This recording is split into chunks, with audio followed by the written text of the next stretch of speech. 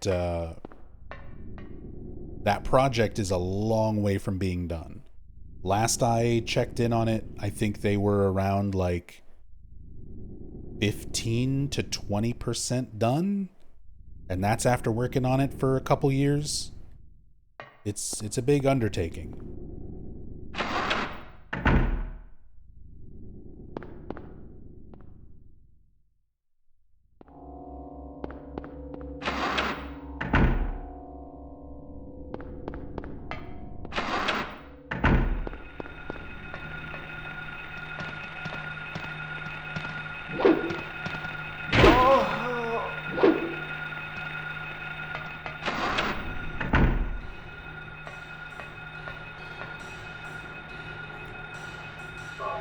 Disinfecting alcohol.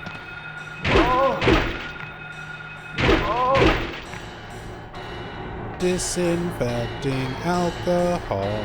Disinfecting alcohol.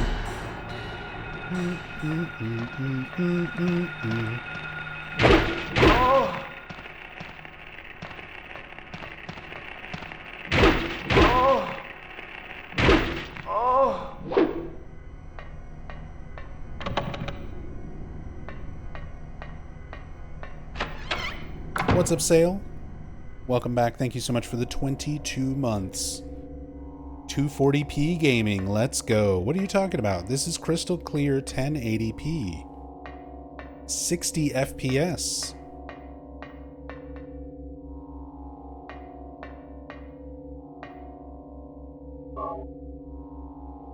I mean, my stream is set to that anyway.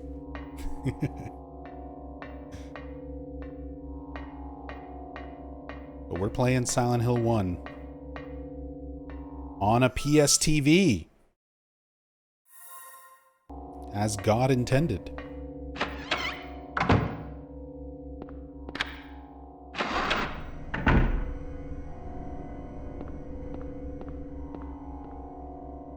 What was PS1 and PS2 resolution again?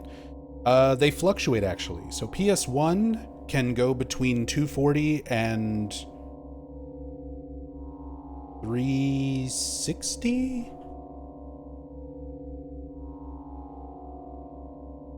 Might actually be 480. PS2 is then 480 to 720.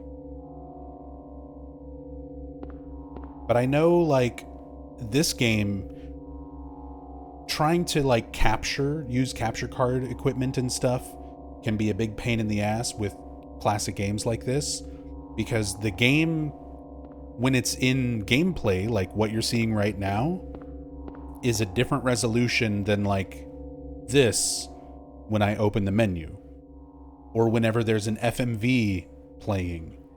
Like, those things are different resolution sizes that the game is sort of automatically scaling through your hardware. But if your capture card doesn't support one or all of those resolutions, you start running into some problems.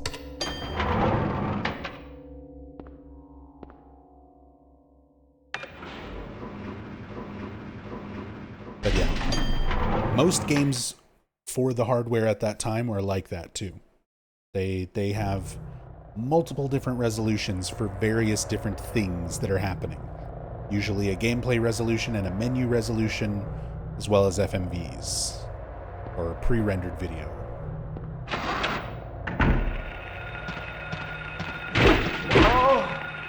No back massage. No massagey. Stop it. Oh, how did that miss?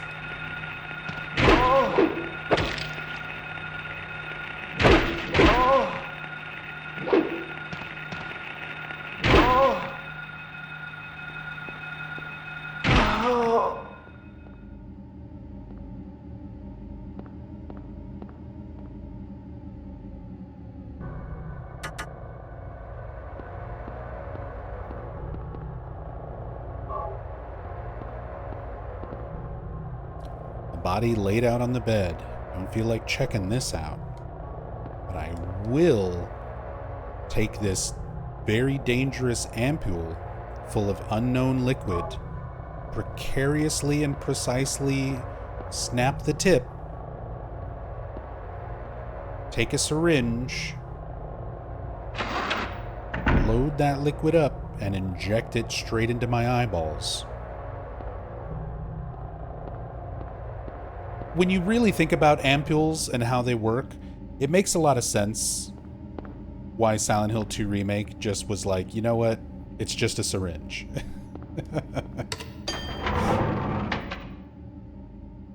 Let's just make this a syringe.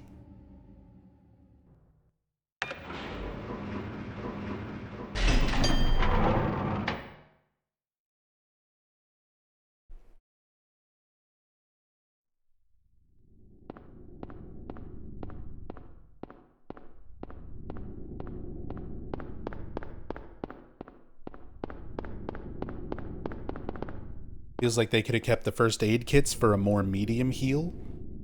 So, we know the nutrition drink animation, right?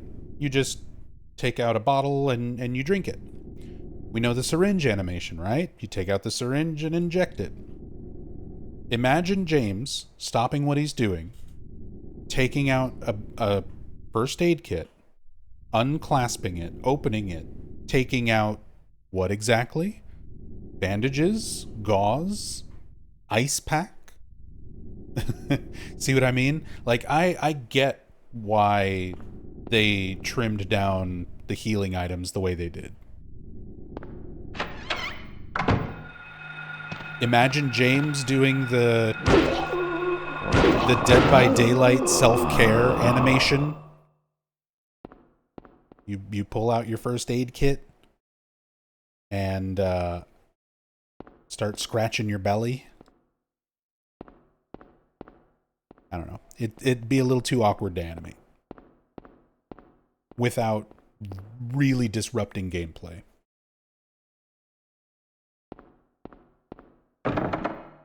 It's locked. But listen, you'll be able to hear Lisa's footsteps.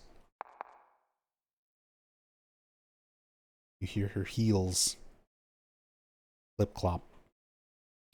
Sound is heard from beyond the door.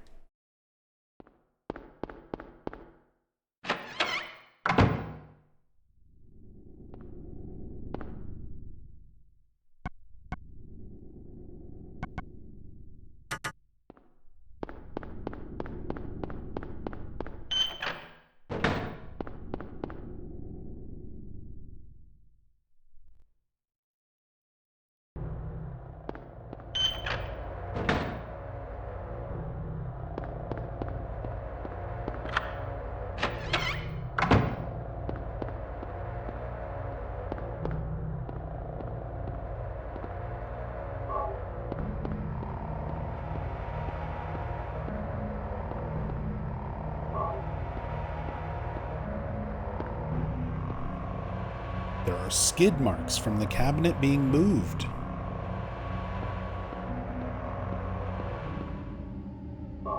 Push.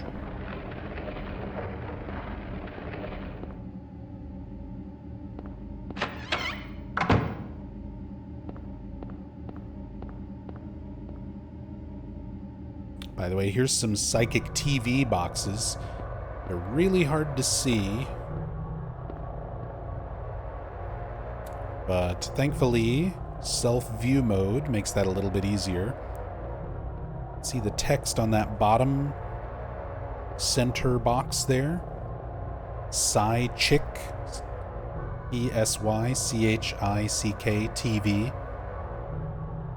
So there's your other reference to Genesis Peorage and Throbbing Gristle, and just like the Orage Bridge Control Room was the first reference to Genesis Peorage, Genesis Peorage also had a music visual project called Psychic TV, which is where the drug PTV gets its name from.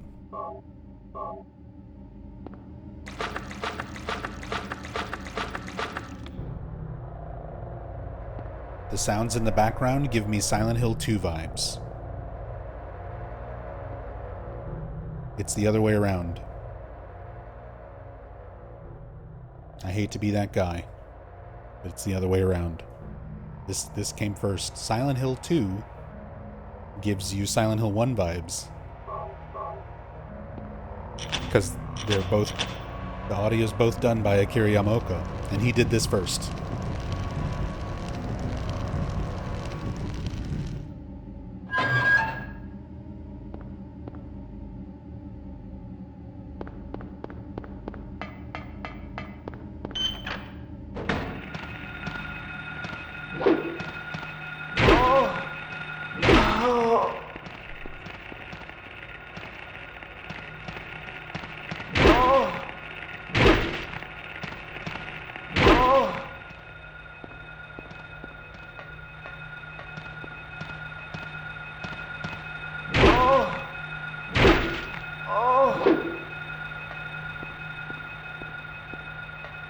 But I get what you mean. I get what you mean, Dexter. I'm just being an ass about it.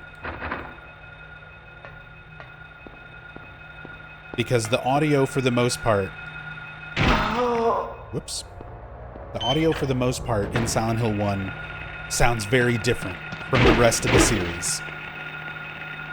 So there are certain ambient and background sounds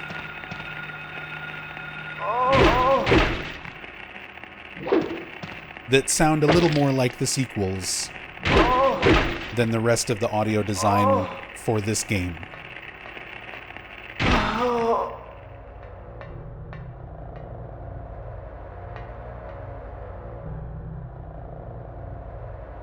This loads a tad bit slower than on the average PS1 for some reason.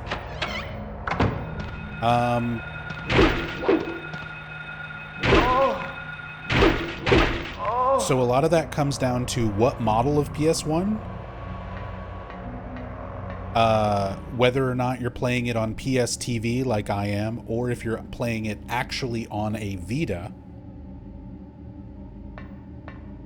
But there's a lot of testing that's gone into that over the years. The speedrun community is very, very thorough and very particular at testing and comparing things like load times between all different versions and platforms.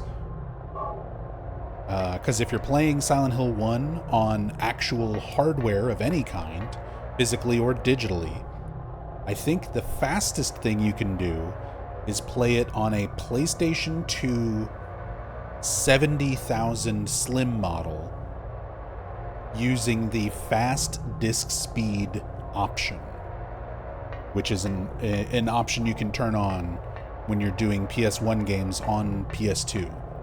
There's an option just called fast disk speed.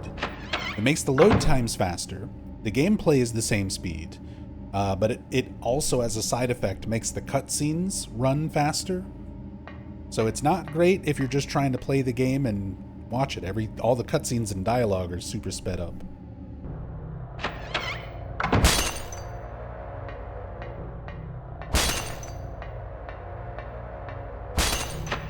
The glass smashing room. Dalia breaking the aglophatus. Also just spooky sound. Spooky sound make you scare.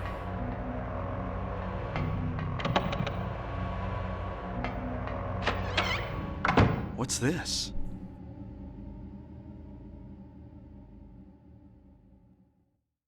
Looks like someone's been here.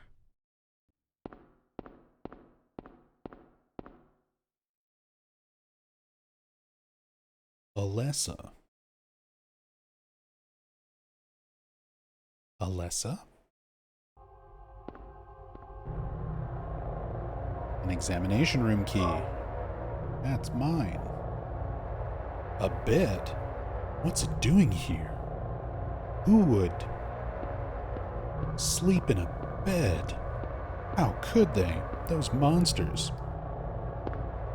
It makes more sense when you think about the context of everything. Like, we're in the basement, area of the hospital. Storage and, the industrial parts of the building. Not where patients and people should be kept. So none of this stuff should be here like this.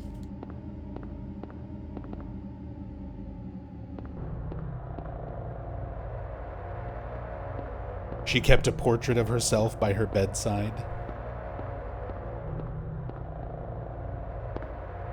I mean, maybe this was so the doctors knew who she was.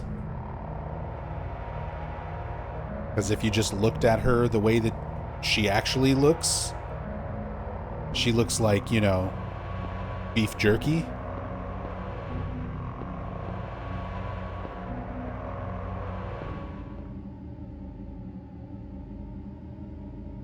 What kind of machine is next to the bed? I am not a doctor. I regret to inform you.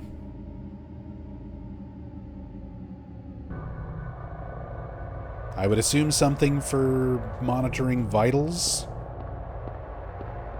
I know this is an IV drip stand. That's about the extent of my knowledge.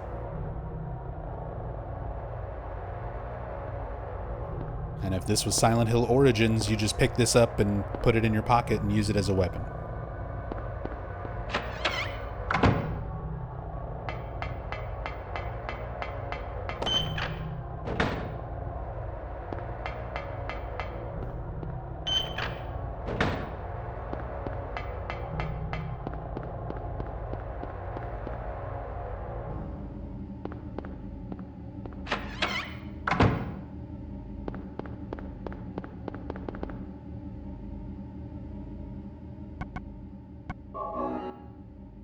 So we need to go back to room 302.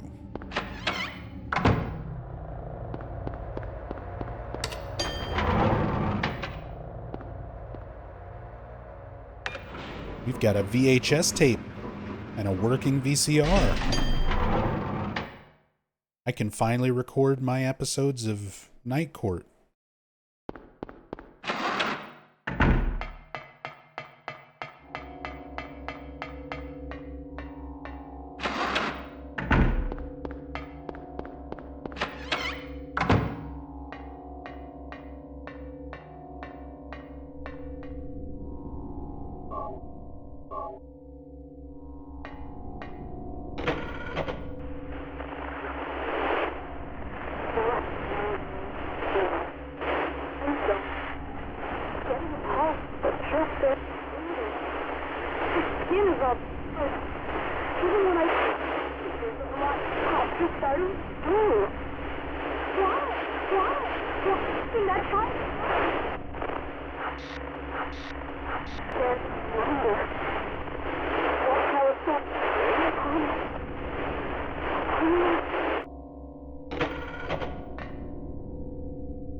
VCR seems broken.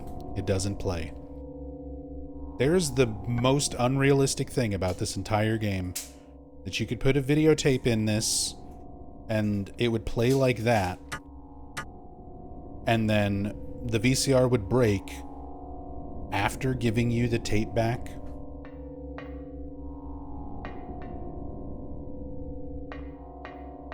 You would never get that tape back. Not without completely taking apart the VCR.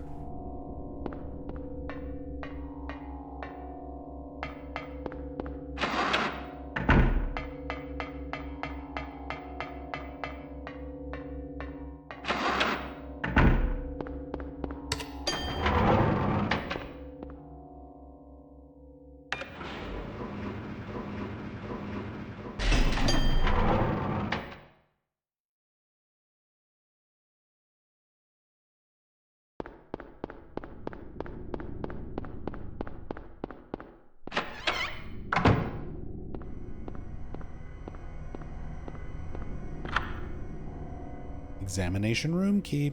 I do like that they kind of foreshadow Lisa, like even before you can really tell what's on that tape, you can hear the voice on it. And you hear that tape, potentially, if you take the time to do that little bit of extra there, returning to 302 after picking up the VHS tape. So you hear Lisa's voice first on that tape before meeting her here.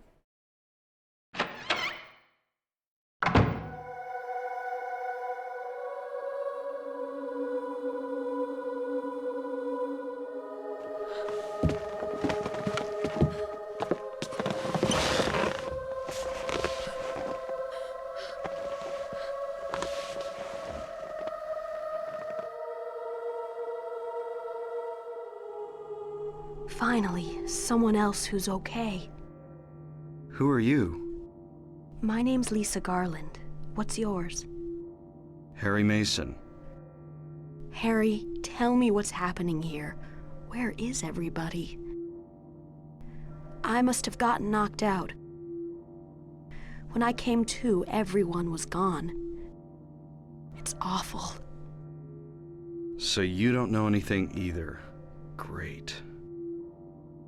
I just don't get it. It's like this is all some kind of bad dream. Yeah, a living nightmare. Let me ask you, have you seen a little girl around here? Short, black hair, 7 years old? A 7-year-old girl. What, she's your daughter? Yes. A 7-year-old girl. I can't say that I have. I was unconscious all this time. I'm sorry. That's all right. Do you know anything about all that weird stuff in the basement? No? Why? Is there something down there? You don't know? Don't you work here? We're under strict orders never to enter the basement storeroom. So I really don't know. What did you say was down there? Well, it's... Damn! My head. What's wrong? Harry? Harry, let me help you. Harry? Was I dreaming? You were too late. It's you. Yes, Dalia Gillespie. Tell me everything you know. What's going on? Darkness. The town is being devoured by darkness. Strength must overcome petty desire, childish sleep talk. I knew this day would come. What are you talking about? I don't understand a word of this. Believe the evidence of your eyes. The other church in this town, that is your destination. This is beyond my abilities. Only you can stop it now. Have you not seen the crest marked on the ground all over town? So that's what I saw in the schoolyard. What does it mean? It is the mark of Samael. Don't let it be completed. Hey, wait!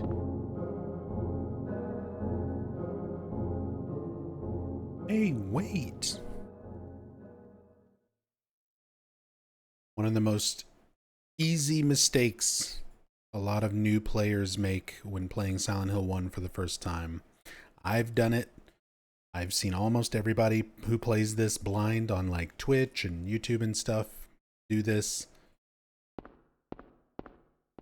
During that cutscene, Dalia sets a key down on the desk, and it can be kind of hard to tell that's what she's doing.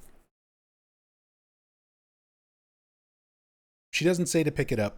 She doesn't draw any attention to it. She just casually takes it and sets it there. and then walks off. And a lot of your first instinct is to just immediately go after her.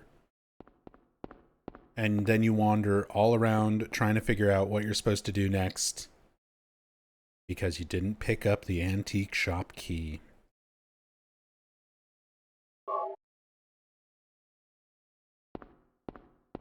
Gotta really pay attention.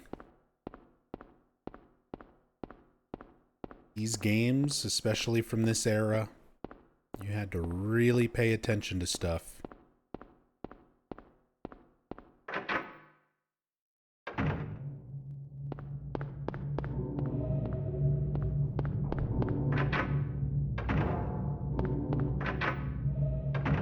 Also, a little easily missable thing here. Just like at the end of Midwich, you can re-examine the teacher's list, and Harry marks down the address for Kay Gordon, so that you actually have a mark on your map for where to go next. If you look at the phone book, after picking up the antique store key, Harry writes down the location of the antique store, so that you have a mark on your map of where to go next. Very easy to just not look at this on your way out.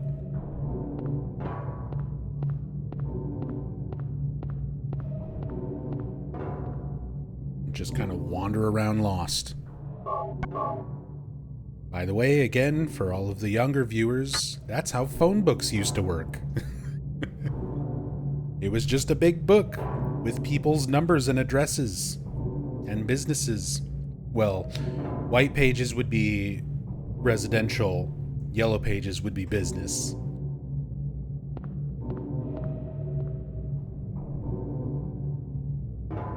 Real question is, why does Dalia have a key to the antique shop of all places? Because that is her actual business. Like, the whole cult thing is underground. That's not made, you know, common public knowledge. Locals know about it, vaguely. But as far as, like, Dalia's actual job, she runs that antique store.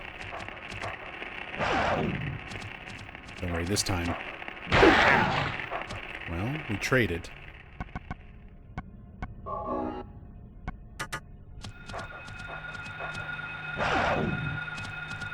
I'm determined. There we go.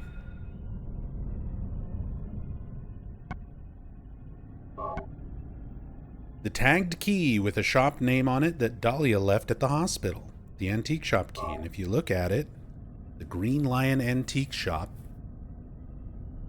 with a depiction of a lion, green lion, devouring the sun, which is an image used in a lot of old alchemy texts. Coming back full circle to some of the alchemy, overarching alchemy themes in this game. I think the devs really just wanted to use stuff that seemed foreign and mysterious and weird, that a lot of people wouldn't immediately recognize, and alchemy is a good way to do that for, like, a cult. It gives you a lot of terminology and symbols and things to draw from that are inherently just kind of creepy because they're not super common and super well known to a lot of people.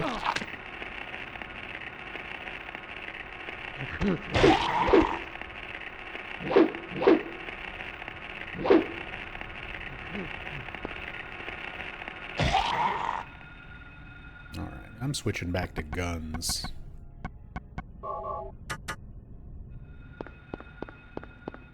Hammer's really good for doctors and nurses. It's good for getting through the hospital. It's pretty good when you get to the end and nowhere.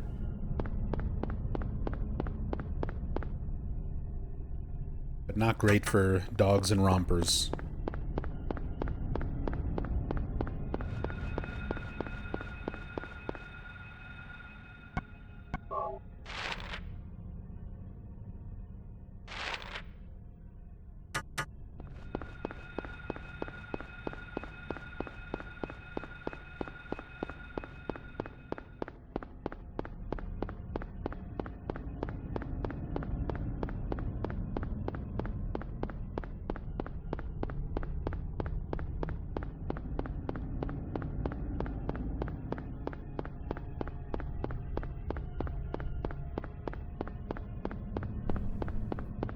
God, this audio.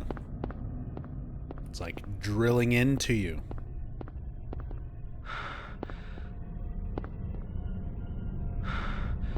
So I mentioned all the Stephen King references up to this point. Here's another one, the Carrie movie posters.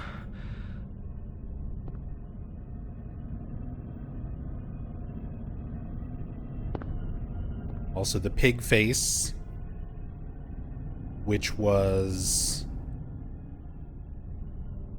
from something.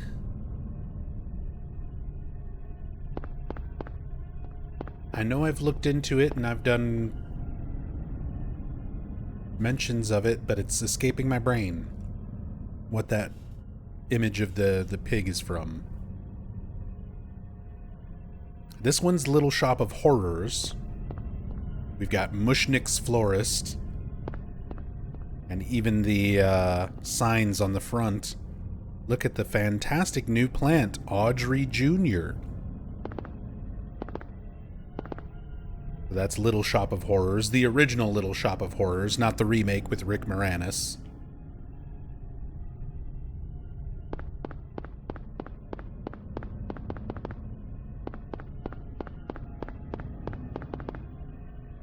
And Green Lion Antiques.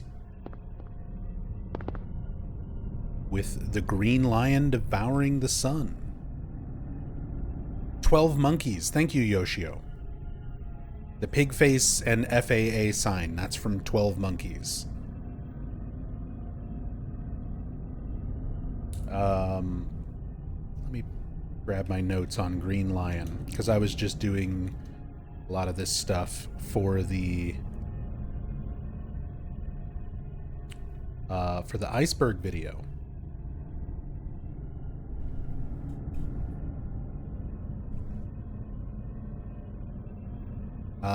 The name for the store, Green Lion Antiques, and the signage created for the store are references to an image commonly seen in books regarding the study of alchemy. A green lion devouring the sun, a metaphor for aqua regia, a type of mixture of acids that are capable of breaking down or consuming gold. So the sun represents gold, the green lion represents aqua regia, acid used to break down gold. It's used in a lot of alchemical books throughout history. So, even Dalia's antique store has little alchemy, occultism type imagery involved in it.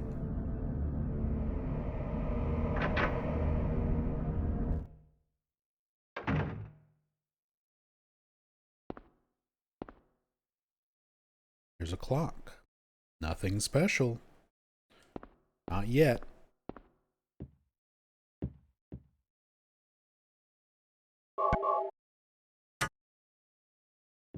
But we revisit this room at the end of the game, the nowhere version of this room. None of this stuff's of any use.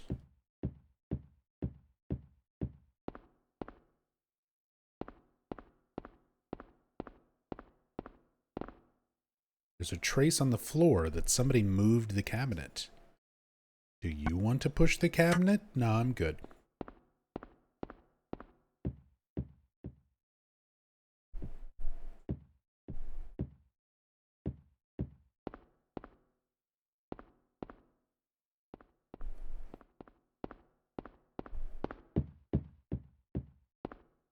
All right.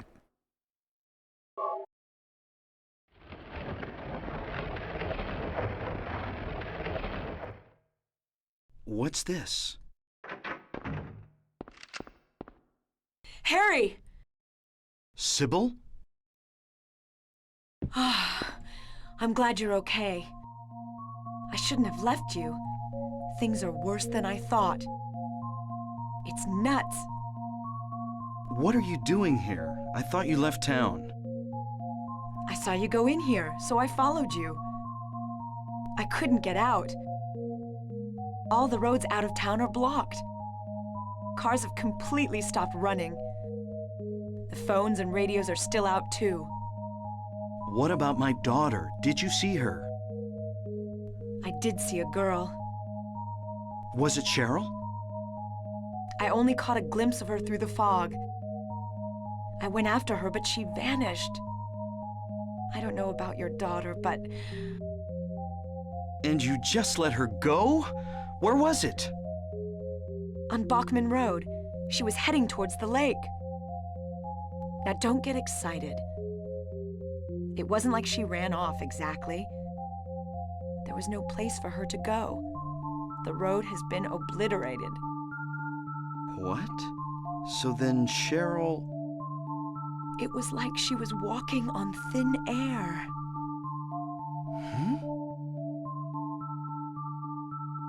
What about you? Anything?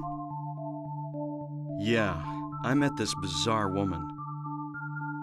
Her name's Dalia Gillespie. Do you know her? Dalia Gillespie. No. And? She said something about the town being devoured by darkness. Gibberish like that. Any idea what it means? Darkness devouring the town. Must be on drugs. They sell them to the tourists. The force still can't figure out who's behind it. None of our leads have panned out, and the investigation is stalled. What could drug trafficking have to do with all this? I really don't know. But maybe that's the darkness she was talking about. That's all I can think of.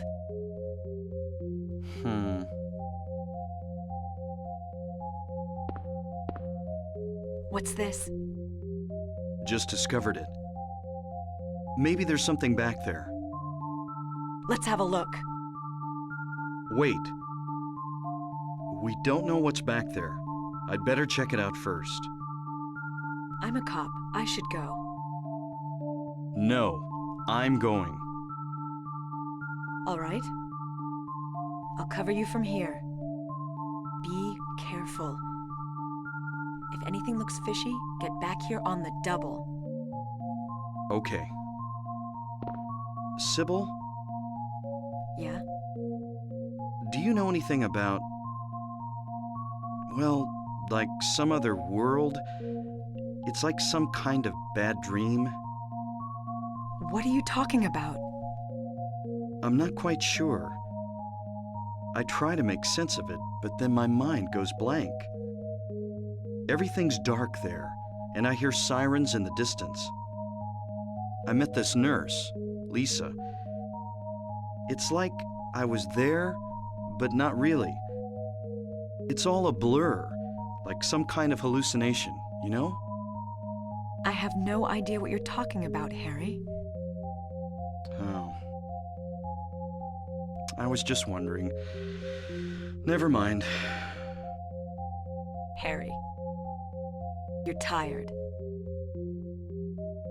Yeah, maybe.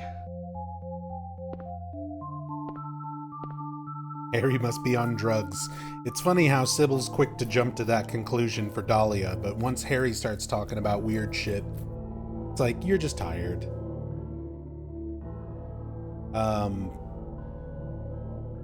So, Pastry Fun Tube, no. I'm going. Cybil Bennett, just the worst cop. She means well, she's doing her best, but she's bad at her job.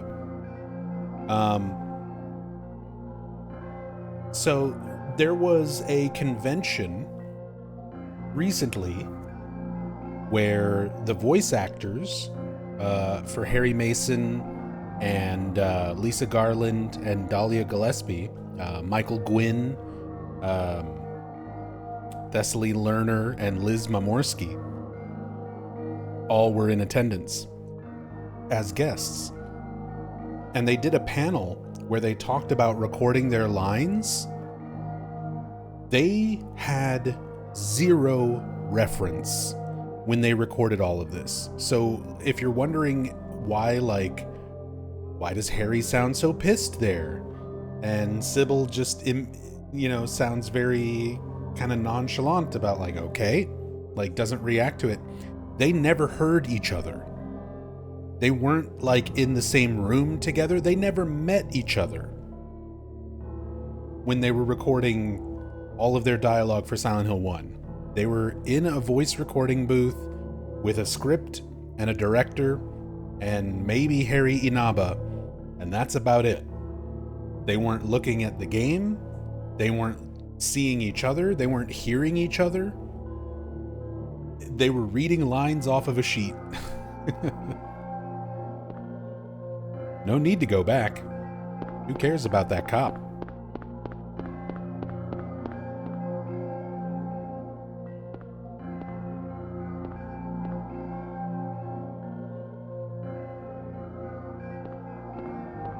What's this? Some kind of altar. Never seen anything like this before. Maybe this is the other church. Kind of adds to the Lynchian vibe of the dialogue. Yeah, they were asked specifically about that. That was the question during the panel that one of the fans asked, was like, did the director give you specific directions for a Lynchian style line delivery? And they were like, no. There was very little direction. They were told to read their lines as realistically as possible, but they were also not given any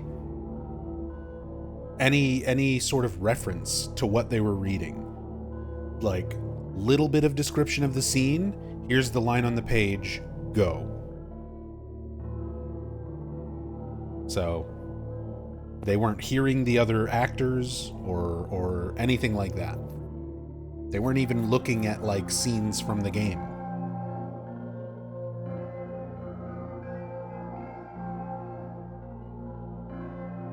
Some kind of powder is left in the chalice.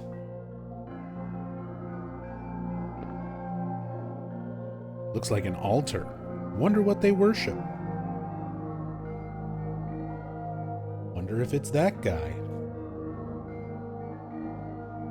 Thing. Oh, those wacky Japanese directors. Yeah, that's kind of the way they describe it. And apparently Michael Gwynn, Harry Mason, did his voice acting first, which is really bizarre. Because he says he remembers going in and recording around 1996, early 1997. Like, that was when he did most of his dialogue. Whereas Liz Momorsky and Thessaly Lerner said that they didn't come in and record until like early 99, a few months before the game came out, basically.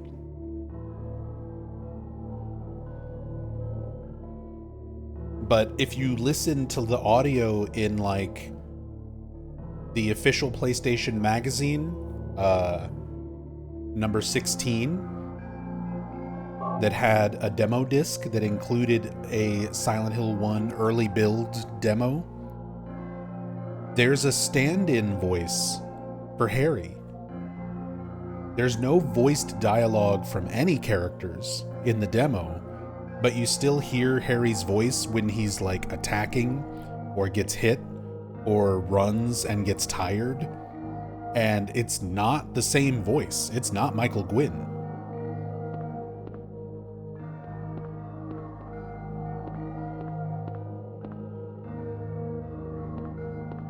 Which is even stranger, since Michael Gwynn recently was talking about when he recorded his dialogue, and his was done first. Seemingly, they would have had that in the build as early as possible, and then added the other characters like towards the end. But for that demo build, they didn't even have Michael Gwynn's voice in there. And that build is from like October 1998 for that demo. So, I don't know. Weird stuff.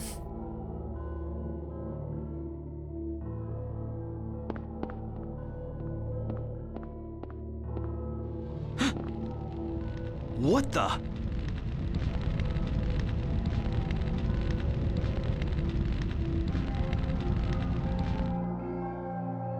Harry? Are you okay? Harry?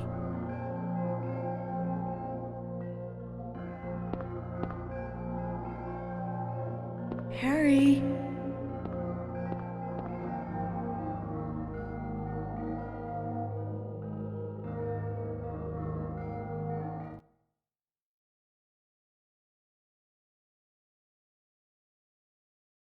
Where am I? Harry, Lisa? Then I'm in the hospital? you were having a bad dream. Was I? Hey, you don't look too good. Are you okay? I'm fine. Nothing you need to worry about. Well, if you're sure. Lisa, do you know a woman named Dalia Gillespie? Oh yeah, that crazy Gillespie lady. She's kind of famous around here. She never sees anybody, so I don't know that much about her. But I heard her kid died in a fire, and supposedly she's been crazy ever since. Well, she says the town is being devoured by the darkness. Do you have any idea what she's talking about? The town devoured by the darkness. Yes, I think I do. Before this place was turned into a resort, the townspeople here were on the quiet side. Everybody followed some kind of queer religion. Weird occult stuff, black magic, that kind of thing. As young people moved away, the people figured they'd been summoned by the gods. Evidently, things like that used to happen around here all the time. Before the resort, there really wasn't anything else out here. Everyone was so flipped out, you gotta blame it on something. Then a lot of new people came in and everybody clammed up about it. A cult? Last time I heard anything about it was, gosh, years ago. When several people connected with developing the town died in accidents. People said it was a curse. Oh, I'm sorry. I'm rambling. I'll shut up.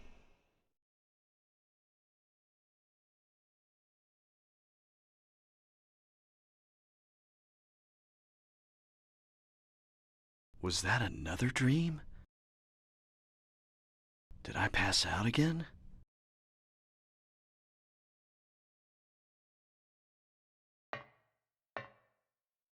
I don't want to think so, but maybe this is all just going on in my head.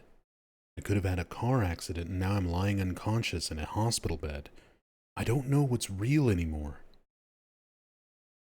Cybil said Cheryl was heading towards the lake, but the road to the lake is blocked.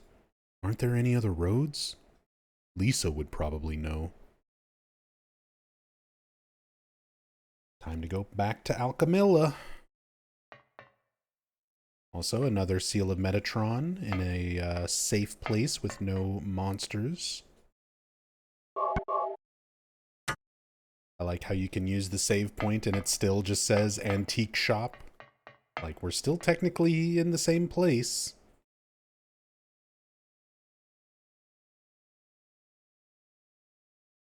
Just a new plane of existence. Also, these camera angles around this tiny little room.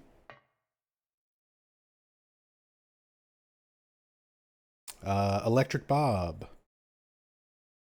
They performed their part on their own and the devs cut it all together later in post. Exactly. Did they grab native English speakers from the streets in Japan when they needed a voice actor? So the voice actors and stuff for Silent Hill 1, they worked on other stuff. They had agents, like they were professional voice actors who were in the video game industry at that time. They'd done other things, and other voice work outside of video games. So they weren't just like random people off the street. There were some minor characters that were voiced by devs, mainly the voice director, and I forget what his actual title is in the credits. He kind of did a lot of things. But Harry Inaba, which is also the person that Harry Mason is named for. Originally, they were going to call him Humbert, but they changed the name to Harry, thankfully. It was going to be a reference to Lolita. That would have been weird and creepy and awkward. But they changed it to Harry after Harry Inaba on the staff. And Harry Inaba voices one of the doctors in the flashback scene that we see later on in Nowhere. So when you hear the doctor who says, "Half the soul is lost. The power we could draw now would be very weak." That guy, that's Harry Inaba. And then the other doctor with the deep voice is Michael Gwynn. It's Harry Mason doing a different voice. Yeah, originally Harry's character was going to be named Humbert, and Cheryl's character was going to be named Dolores, after the characters in Lolita.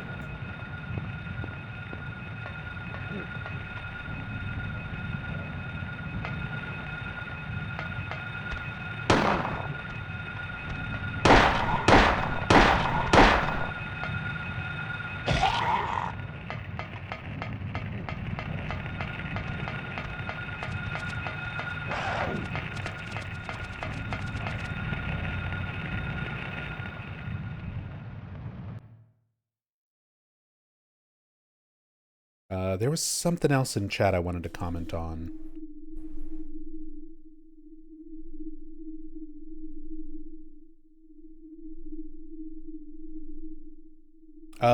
Your other comment there, Bob. Maybe they weren't sure about him, Michael Gwynn, and considered re-recording his part with that other guy. But Konami said, screw it, we go with this dude. So you might be right. And in that same panel from this convention that happened earlier this month, where they were talking with the original voice actors, so Michael Gwynn was telling his side of the story, where he was like, I came in 1996, recorded all my stuff, didn't hear anything for a long time after that. Thessaly Lerner and Liz Momorsky, Lisa Garland and Dahlia Gillespie, said they came in super late, like tail end of 98, early 99, recorded their stuff, and they were done. But Thessaly Lerner, Lisa, said that when she went in and was recording her stuff, one of the Japanese guys on the dev team, she didn't know exactly who, but one of the directors or producers or members of the dev team, she said she remembers them being sort of panicked about the voice for Harry. And that she recalls there was something going on. She can't remember exactly what. But she was like, yeah, the guy was kind of like freaking out about Harry's voice. And she said that was very weird to learn that Michael Gwynn said he'd already recorded his lines like years ago by that point. So you might be right.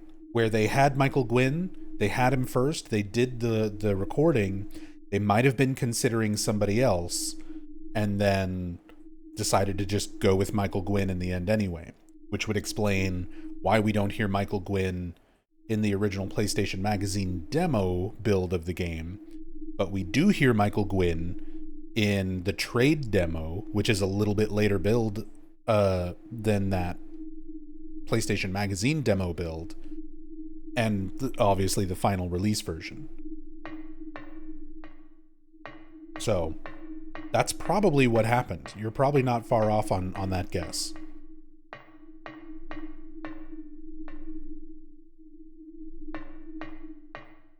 I'm going to the Vestal Giga Store. Anybody want anything?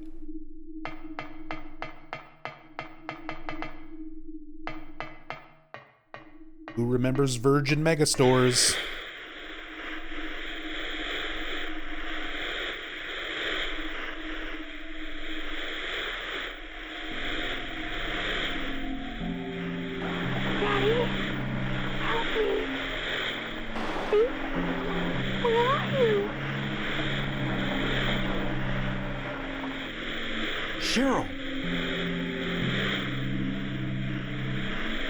Olympian spirits.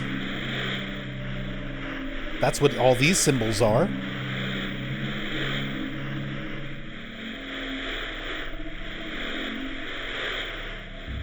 There's Alessa. And Seal of Metatron.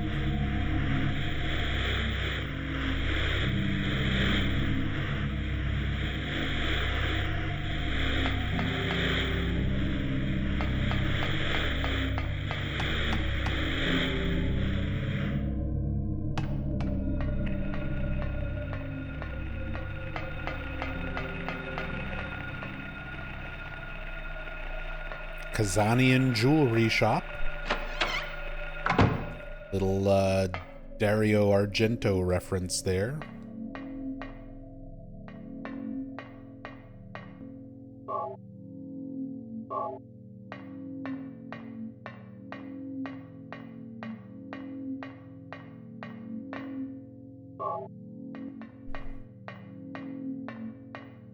Some more cool audio. The ambience.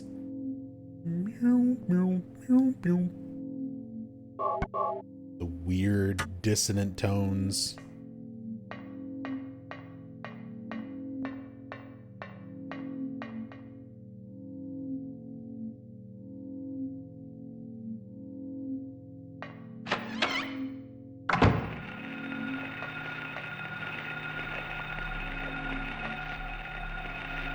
If you notice, your radio's going off because there are creatures here.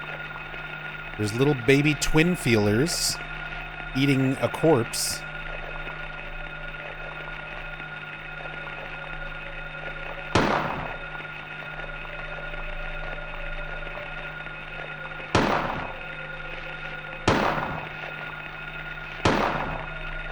And if you're very careful,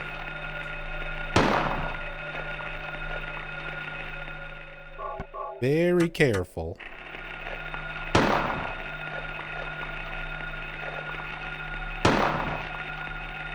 you can get close enough to shoot these before falling.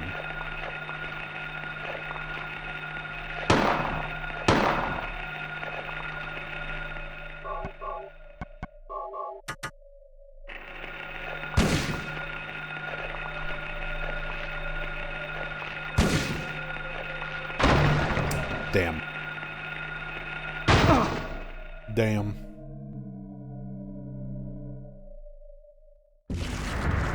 If you stand in just the right spot, you can get close enough to target and shoot those little twin feelers.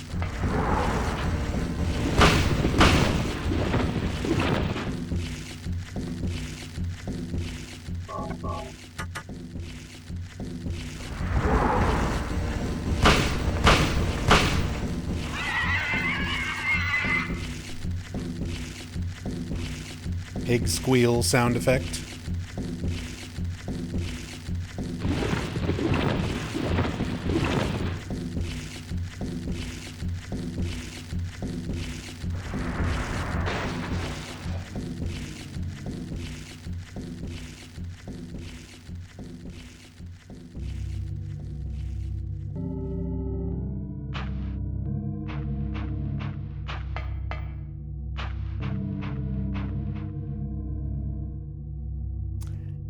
Yeah, Bob, you don't want to abbreviate Japanese that way. That's a slur. Really like Japanese used the West as inspiration and blended it all with their culture because that was what they know. For example, in RE2, in the RPD, there are these glowing red lights on the wall. These are for the fire hydrants and mostly in Japanese buildings, not in Western ones. Yeah. And it adds a certain element of sort of unfamiliarity, some creepiness to a lot of aspects. I think that is definitely one of the main things that made Silent Hill feel so unique, is that you had a lot of Western ideas and culture basically being shown from the perspective of native Japanese developers, rather than just making stuff directly Japanese or bringing in Western developers to make it explicitly American, you get a nice little blend of the two.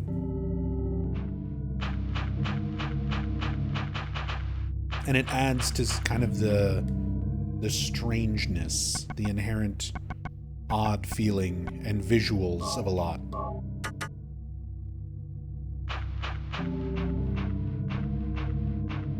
If I may ask where it comes from, World War fucking II.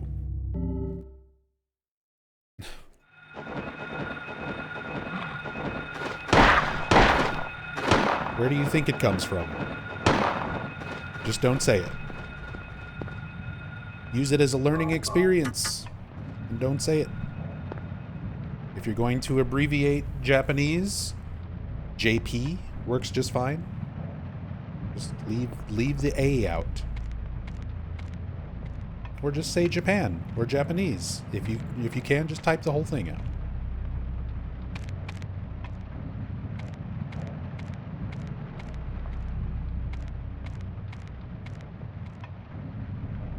I love the dynamic rain effect here.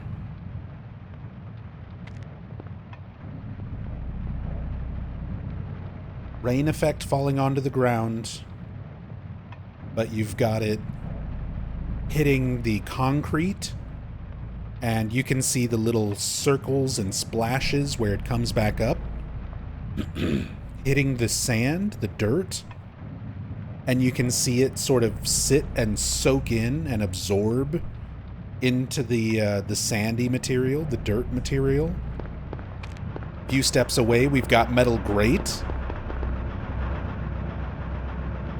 And you can see the water hitting the metal grate, collecting on it, and then dripping slowly off of the bottom of that.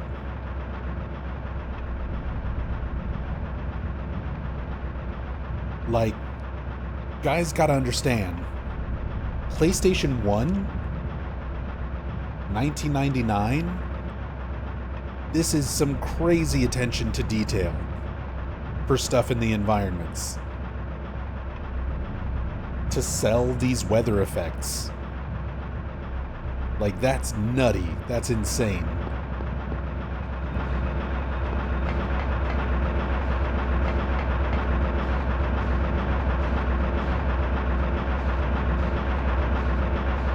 Games back then didn't do that.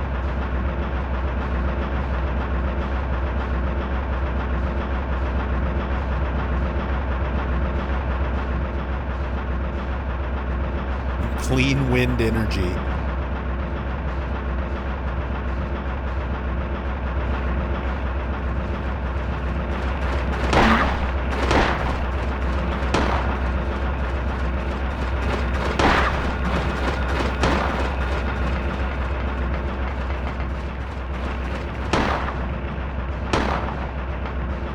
PS1 had full advantage of CD-ROM, but that didn't mean that every team of developers did everything they could with it.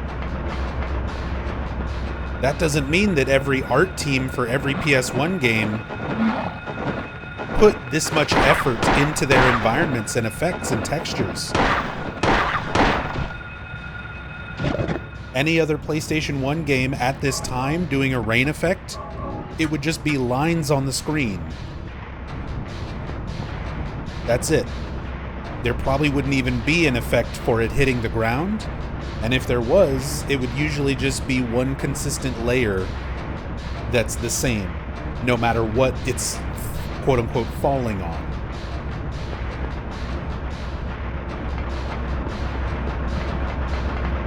The fact that there's 3 different visual effects happening on the ground to differentiate where the rain is falling and affecting, like, the ground in different ways.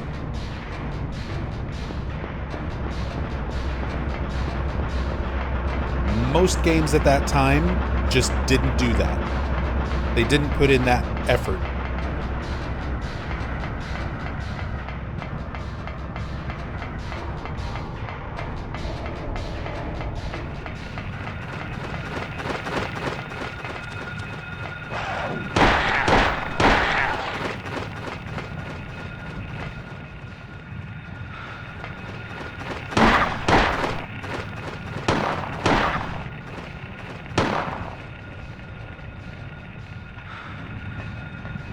Also, the new variations of our manifested creatures. The groaners are now worm heads. Instead of just being dogs, they've got worms. Big clusters of worms for heads. Same for the air screamers, which are now night flutters.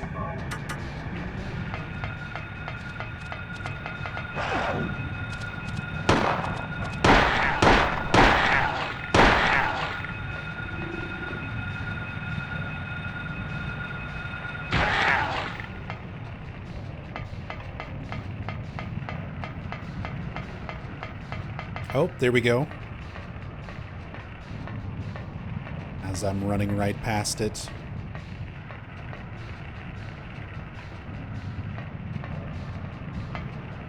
The billboard for Shoot. Why does that sign just say Shoot? We were looking at this earlier. It's not just a sign. We're at the theater.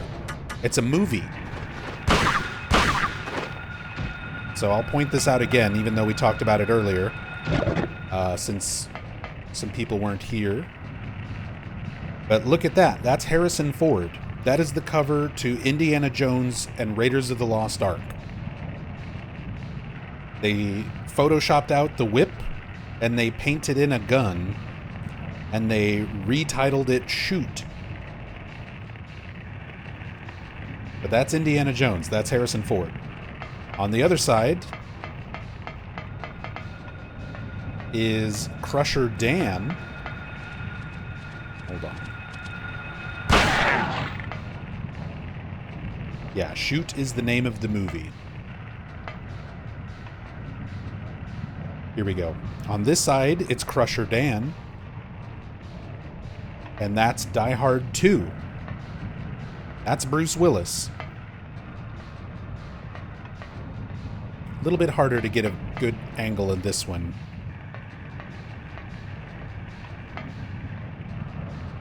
But that's Crusher Dan.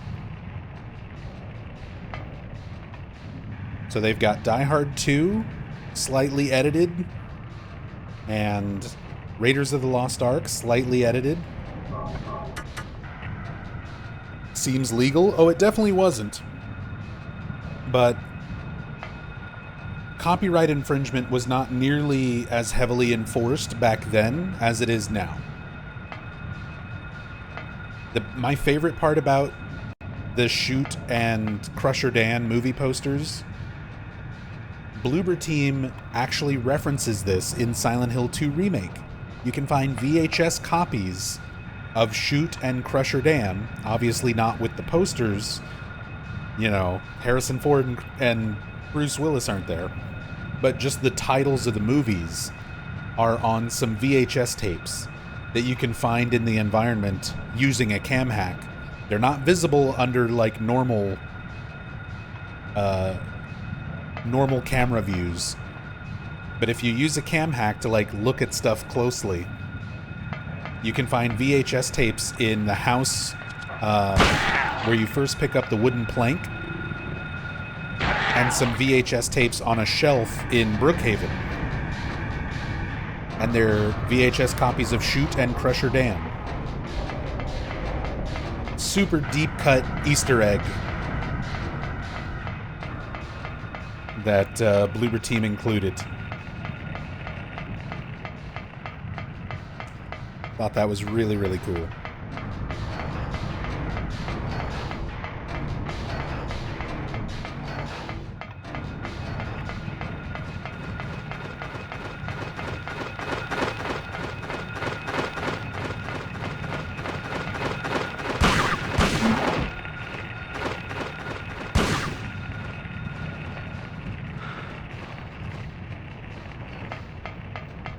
Bloober seem to be real fans? Oh, yeah.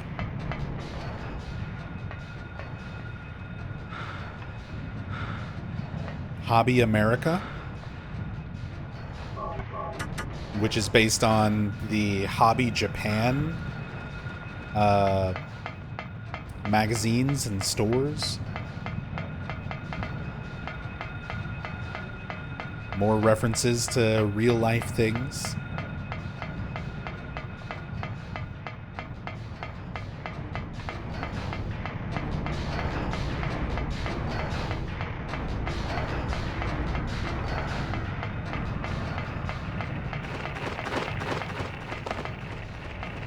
Blunk. Can't go down there.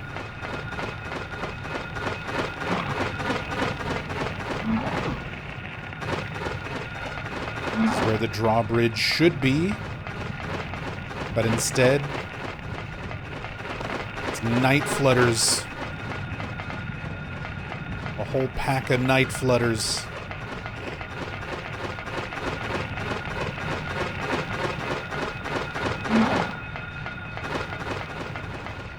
Here's Just Cats with the 2 seals of Metatron.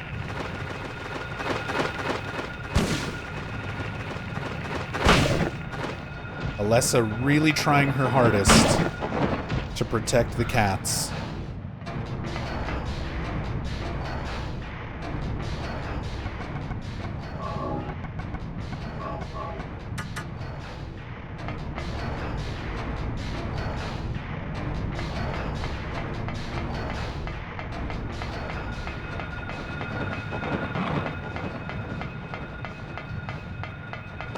What's being sold at Just Cats? Just Cats.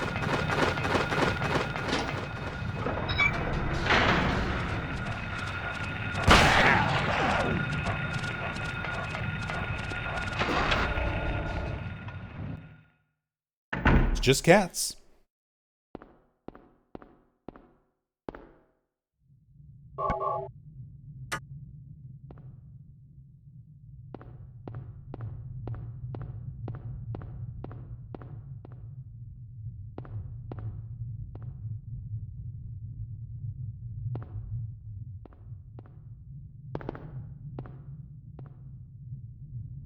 Also, I like how the reception area has a sign that just says information.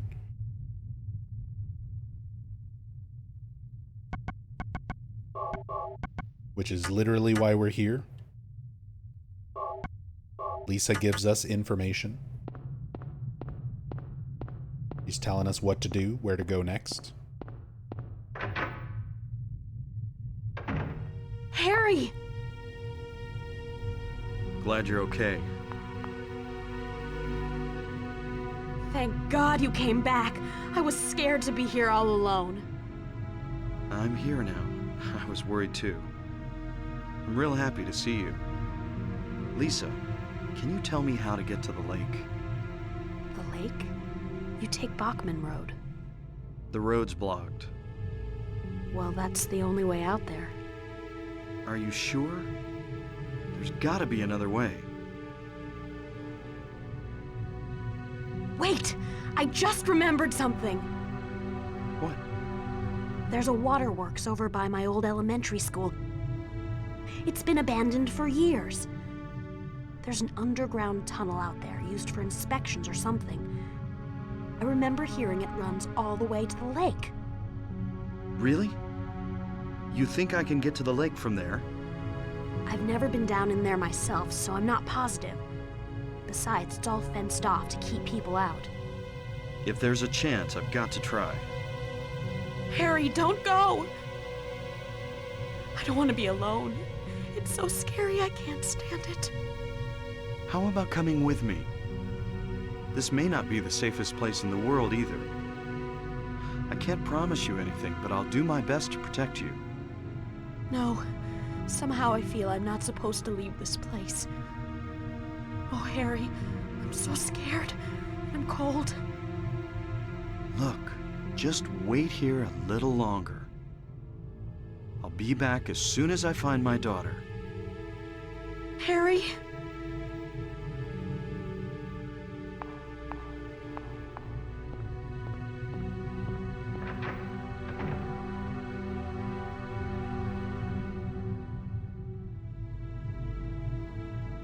Thessaly did a great job voicing Lisa.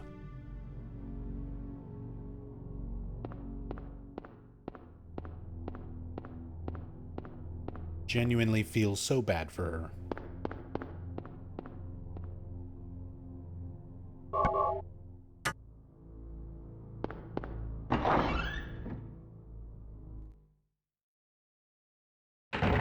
wonder if Bloober will give Silent Hill 1 Remake time to explore and soak in the atmosphere and not rush it to the action scenes.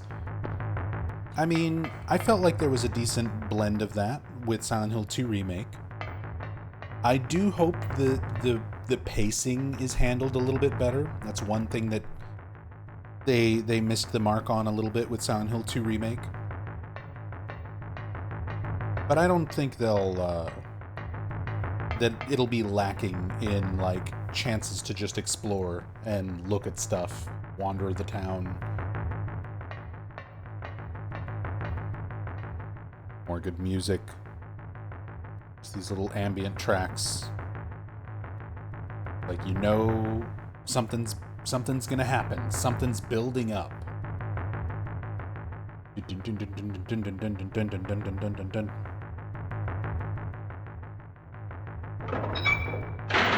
And then we start getting more layers to it.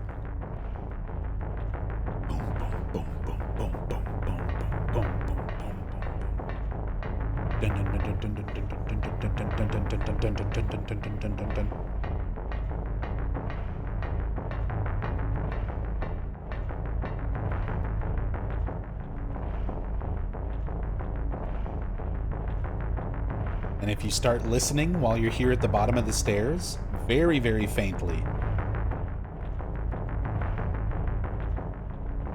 you can hear Float Stinger's wings.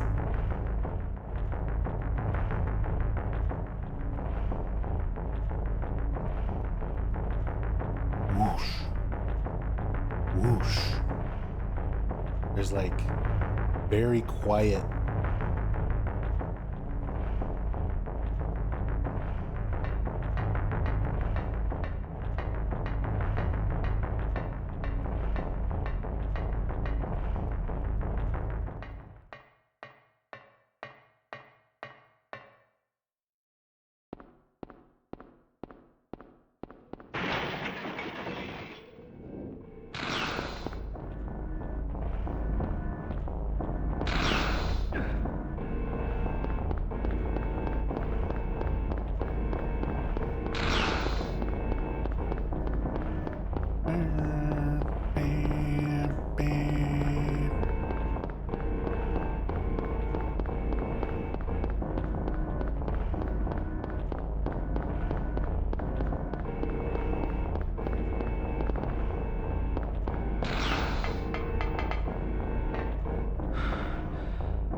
difficult boss to get a good look at.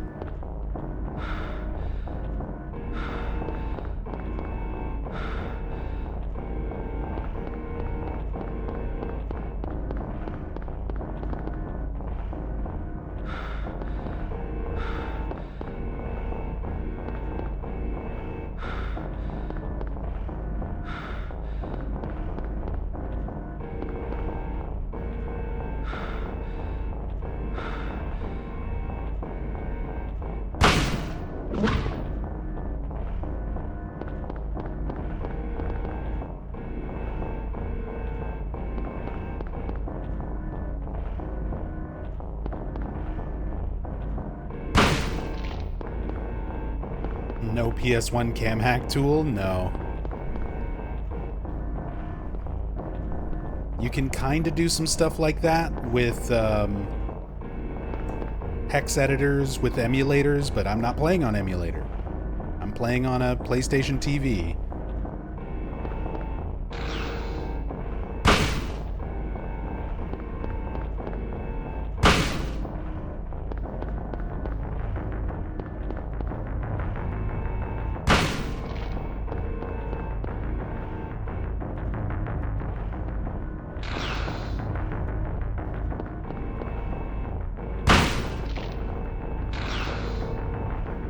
By the way, for anybody who plays this game a little bit of a pro tip for fighting this boss.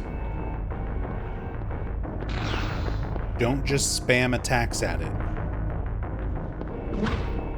You want to shoot, and then wait a little bit, and then shoot. Don't just do this. I just wasted 2 shotgun shells. Because this thing has a ton of invincibility after taking damage. So if you shoot in rapid succession, your first shot will do damage. Your second and third shot will not. You're just wasting your ammo.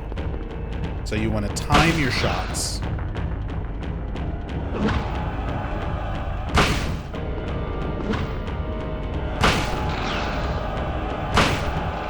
Like that.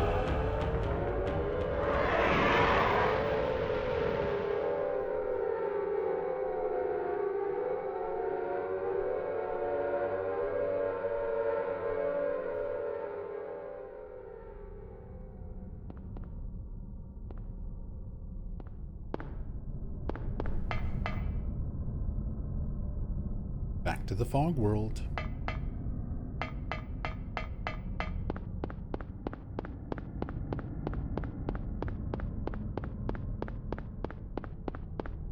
But we gotta make a stop over here at Konami Burger. I can't wait to go inside Konami Burger in the remake. Will they keep it Konami Burger? Or will they change it to Happy Burger or Queen Burger? I really hope they keep Konami Burger, and I hope it's a place we can go inside.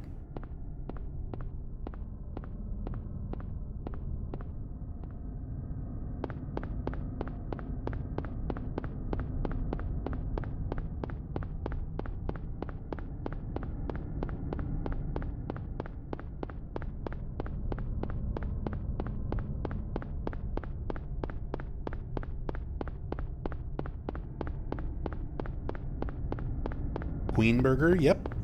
There are advertisements for a place called Queen Burger in the games.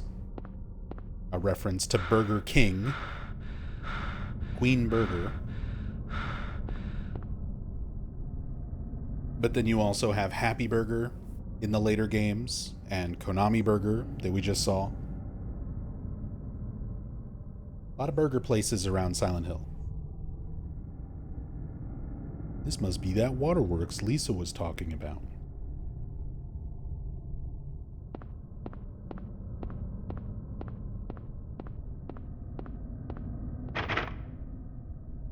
Locked. The lock is worn out. I may be able to break it if I hit it hard.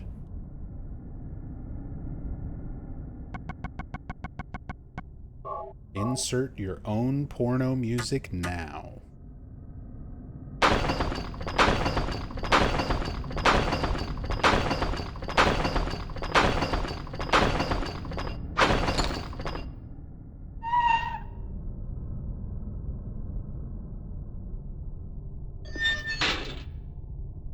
You can use any weapon. Any weapon to break that lock. But the knife is the best. Because you get to watch Harry wiggle his ass around the most.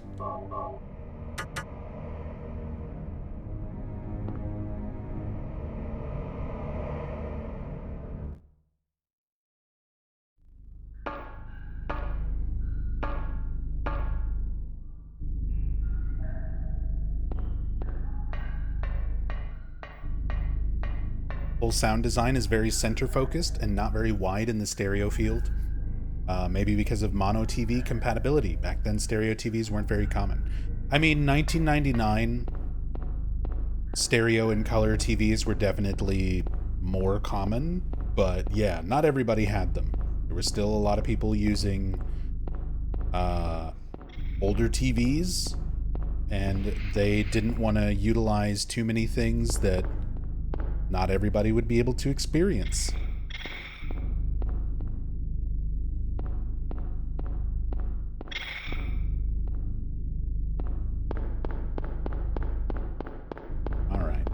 Time to rush through the sewers.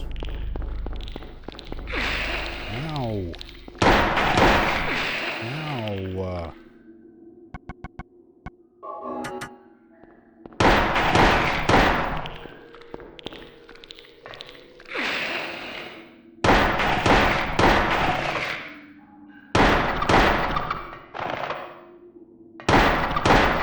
So many things biting and scratching me.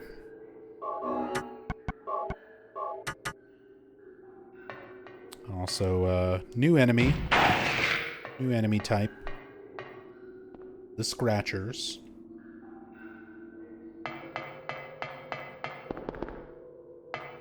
When I was a kid, when this game came out,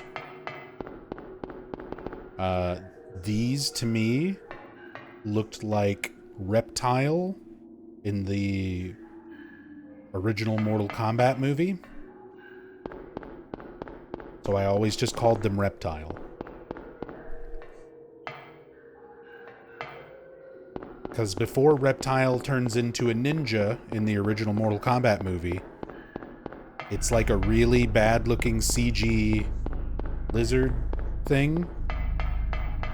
And then it goes into a statue of a man and becomes a ninja. But the really bad CG-looking Reptile, in my head, when I played this game when it first came out, looked exactly like that. So I just always called them Reptiles. Reptile.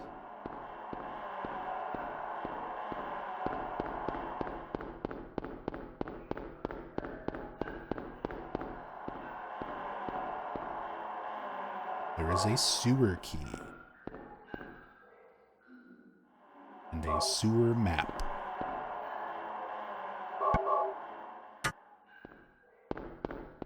Do you think they will make the sewers more meaningful in the remake or scrap the area? I think they could link it towards how Kaufmann moved drugs around town. I hope they make the sewers more interesting. This is one of the biggest areas that definitely needs some love in the remake, because it's my least favorite area in the game. I like the audio of it.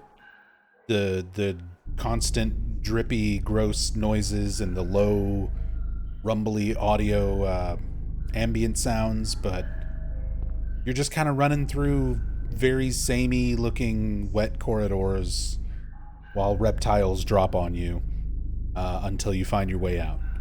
It's a little bit boring. Not a fan of sewer levels in games in general. So, yeah. Bloober could add a lot to make this area interesting, make it more creative.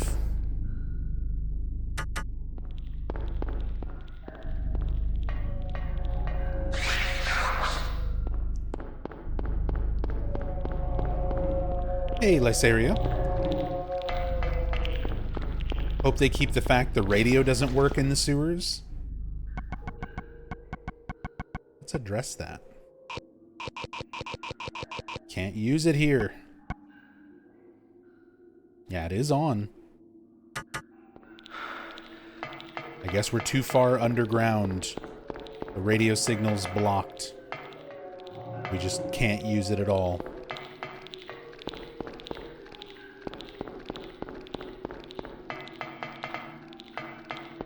I was gonna say maybe the Scratchers just don't set off the radio, like they've got a special property about them. But there's bugs and stuff too. And the bugs we've seen earlier, and they did set off the radio. So yeah, the radio just doesn't work at all down here.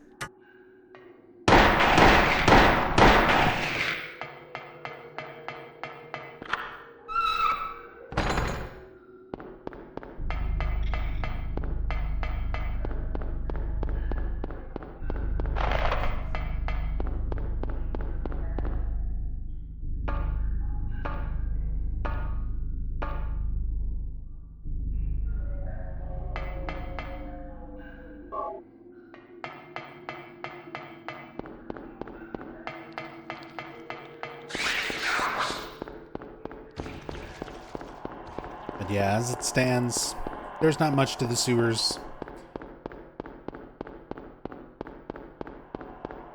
Now, while I do hope that Bloober Team makes it a more meaningful area for the remake, one thing that I don't want them to do with this is what they did with the labyrinth, part of the labyrinth in Silent Hill 2 Remake.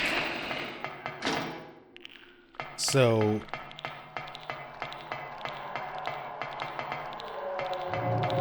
they kind of overcomplicated one section of the labyrinth where you're going back and forth and backtracking, and there's like, go down this ladder and then get over here and go up this ladder, and then you can go through this one-way only drop to get to this ladder, and that goes to that ladder. And there's like, you look at your map and there's like 8 different ladders that all connect to each other in different ways. And I get it, it's a labyrinth. It's supposed to have that effect on you. And the sewer kind of plays the role of the labyrinth. Like, you're meant to sort of get confused and lost and wander in here for a bit. But I hope they don't just do that. I hope it's not just artificially padded in that way. I want there to be meaningful encounters.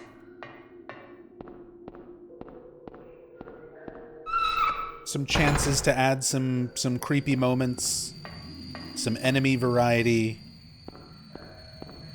maybe an extra memo or note or something.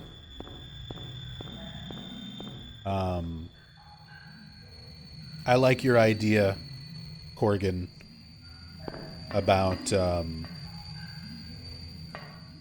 maybe adding some stuff, even if it's just little visual stuff, to kind of imply Kaufmann moving drugs and stuff through the sewers. Stuff like that would be cool.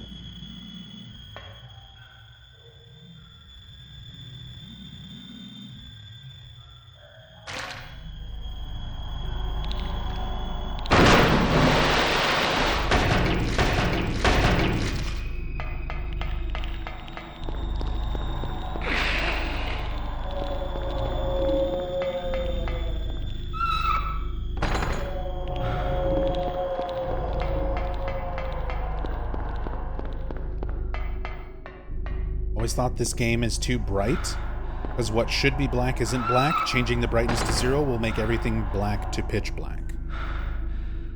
I mean, for the benefit of you playing at home on your own TV where you've got your own settings, you can adjust it however you like. And I get what you mean. Like, look at this area, how dark it should be down there compared to the black bars on the side of the stream. Where there's literally nothing and it's just pitch black. Here's the problem. I'm doing a stream and I'm talking about things in the environment where I need people to see what I'm looking at and talking about. So when I play stuff, I have the brightness turned up and I have the brightness for the stream also adjusted. Because I like people being able to see the details that I'm talking about. You're not going to set up a game to play the same when you're playing it on your own versus playing it on a stream. At least if you're any good at streaming, you're not going to do that. You want your audience to see things.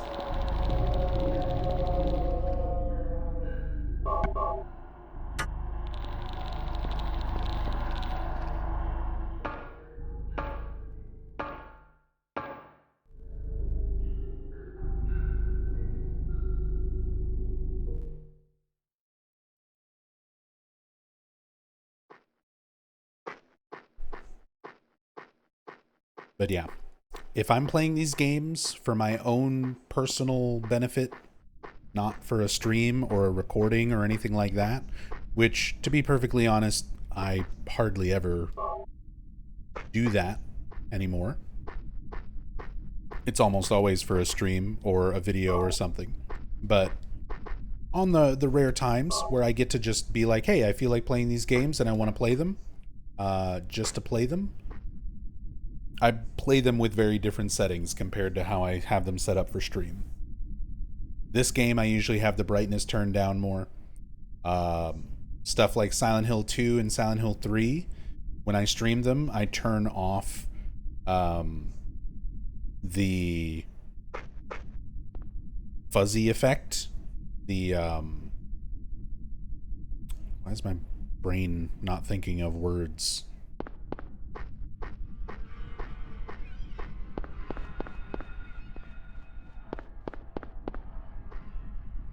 Noise effect. Thank you, Dexter. I turn off the noise effect because when you're just playing on your own and for your own personal enjoyment, I like the noise effect. When you're recording for Twitch or streaming to a platform where having a bunch of noise on the screen makes your bitrate go to absolute shit and makes everything look horrible. This is the slowest gameplay I ever seen. Bro play, Gokudam. I am literally going to time you out.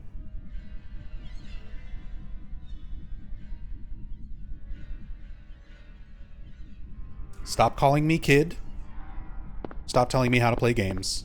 I don't care if you're a regular. You should know better. Have 24 hours to think about it.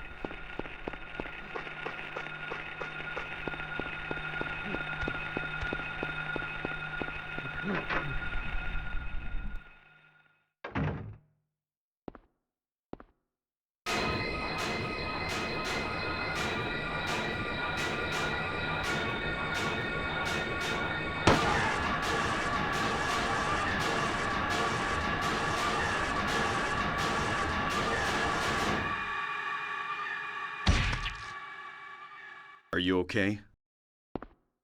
Yeah, I guess so. But I'm beat. I thought I was a goner there. So how'd it go? Did you find a way out? No, not yet. How about you? Zip. But it's too soon to give up. This craziness can't go on forever. A military rescue squad should be here any time now. If they come through the town, we're home free. I hope so. I better get going. This isn't the time to stand around flapping our gums. Do you know a girl called Alessa? No.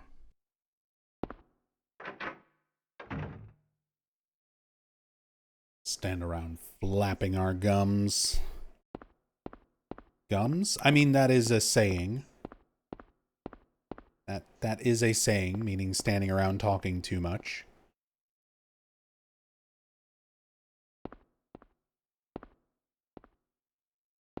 But I'm here to see the Funk Tour ladies.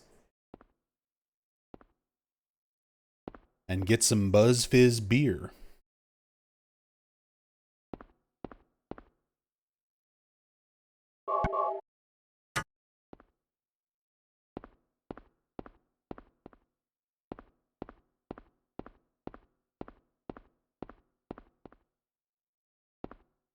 Aren't we here for the deep, in-depth lore analyzing streams? I mean, even if you're not, you don't have to voice that opinion in my chat. You can literally just click the little X up at the top right and go do something else with your life. And let me do my stream and play the games the way I want to. It's that simple.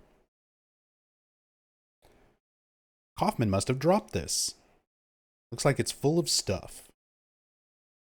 Got a Kaufmann key. Got a receipt.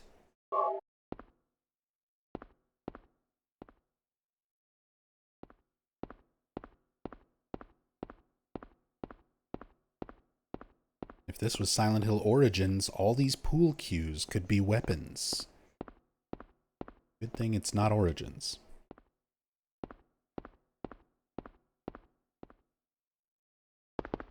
Did I come at a bad time? Yes, you clearly interrupted Michael Kaufmann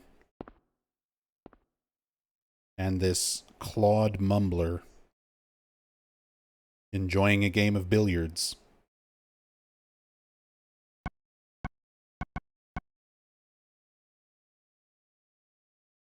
Receipt from general store, thought to have been dropped by Kaufmann.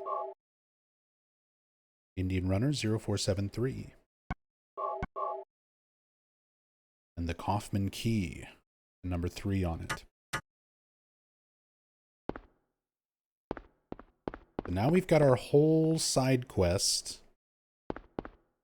involving finding Kaufmann's hidden Aglaophatus bottle. Not a euphemism, I promise. Although I haven't really thought about what endings I want to try to go for each of the games in this series, in this marathon.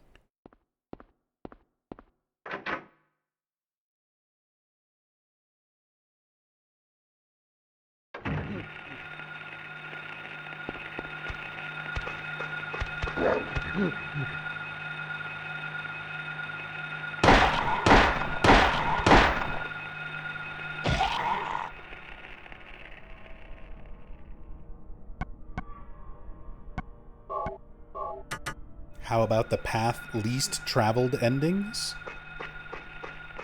I would say the 2 most common endings that I usually show, if I'm doing story playthroughs, I tend to do everything. So that usually leads to the good plus ending.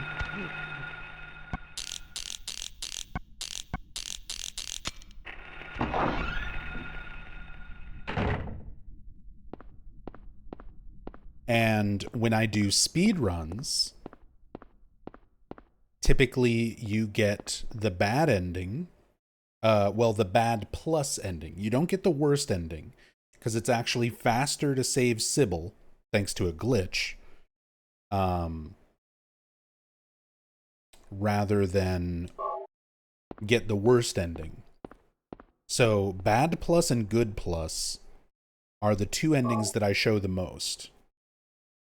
So either worst possible ending or the regular good ending. We might go for regular good.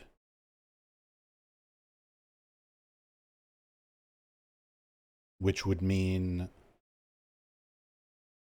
doing some of this side quest stuff is technically unnecessary. We can still do it.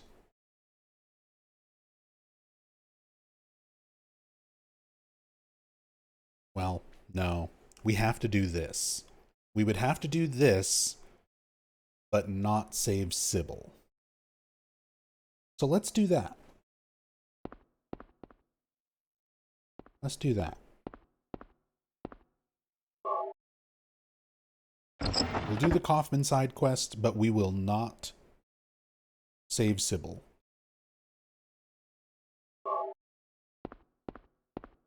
That also means we won't be doing the glitch, but it's all right. August 20th. He came by. I handed over the package that the woman left here. September 12th. He showed up at Norman's, too.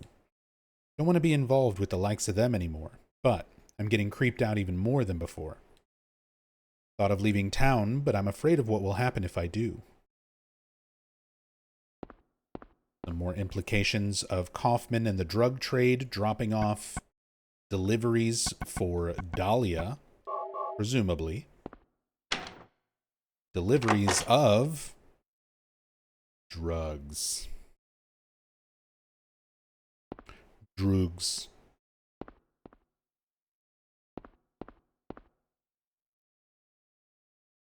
There's Norman, owner of the motel. Reference to Norman Bates, the Bates Motel from Psycho.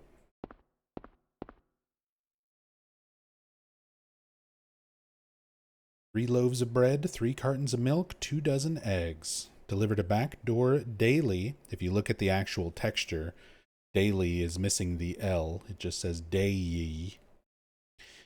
8 a.m. Rear entrance code 0886. Norman Young. There's our code to get into the motel, 0886.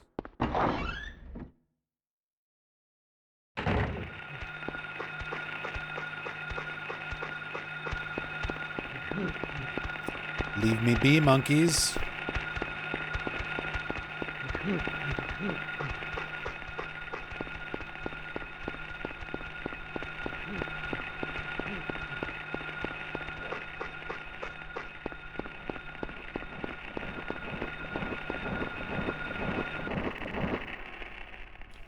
Sure, you already got this question a ton, but do you have a timetable for this weekend? I do not have a schedule for this weekend.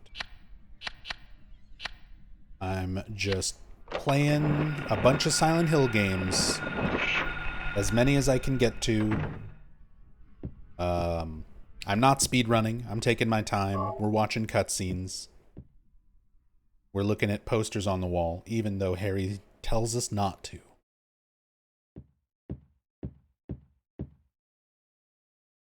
Newspaper. There's your other Playboy magazine there, underneath the newspaper.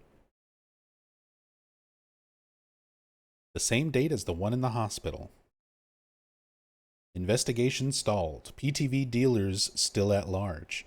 Suspicious deaths continue, like the anti-drug mayor. A narcotics officer dies of a sudden heart failure of unknown origin. That's Officer Gucci Mane. So this is one of those things that won't, you can't read.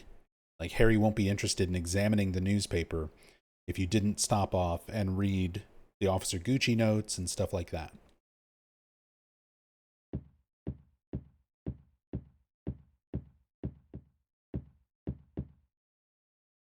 September 10th. Took package, told to sit on it a while. Don't want to get involved, but can't disobey. He's probably linked to the death of the mayor and others. Even Norman, or whoever wrote that, presumably Norman, was aware to some level of what Kaufmann was doing, had suspicions, but people were afraid of him. People didn't want to disobey. They were too scared because other people who tried to get involved would suddenly start having heart failure, start dying. And it would just get covered up by the coroner as natural causes.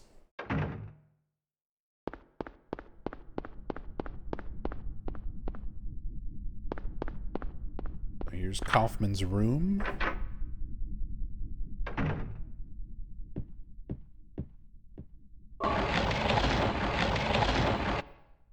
Poster partially hidden behind the dresser, just to kind of hint that you can move it.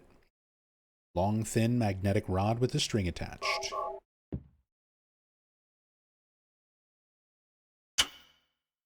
Gives us the motorcycle key.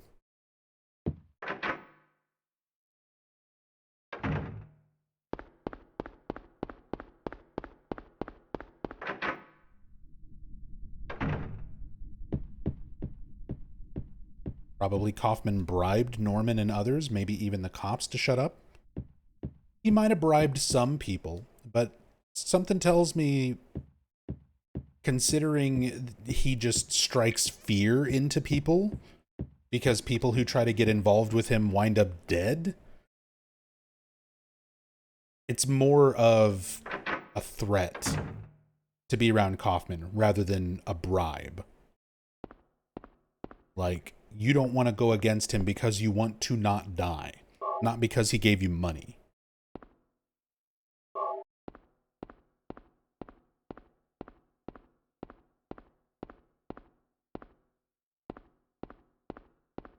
An old motorcycle.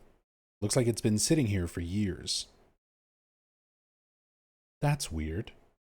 The dust is wiped away, just around the gas tank cap.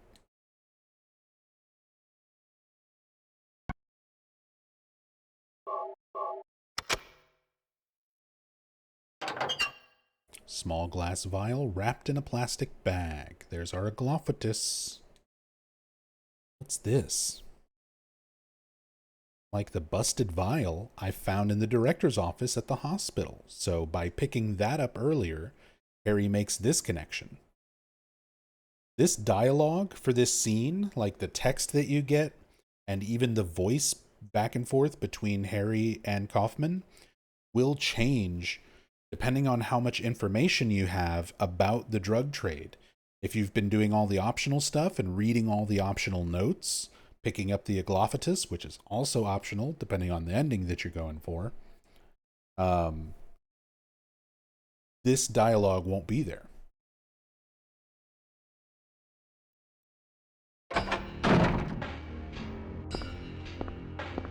Give me that. What is this? That's none of your business. Instead of messing with that, how about coming up with a way to get out of here?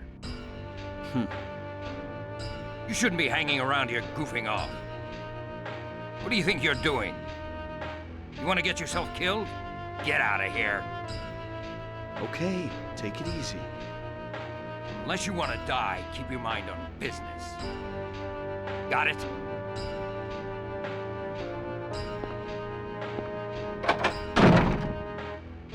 That guy's gotta be involved in the local drug racket. Man, was he pissed, and in such a rush, too. That was probably dope in the bottle. Anyway, better let him do as he pleases. There's more than my life at stake. Guess I wasted my time. Better hurry. I'm worried about Cheryl.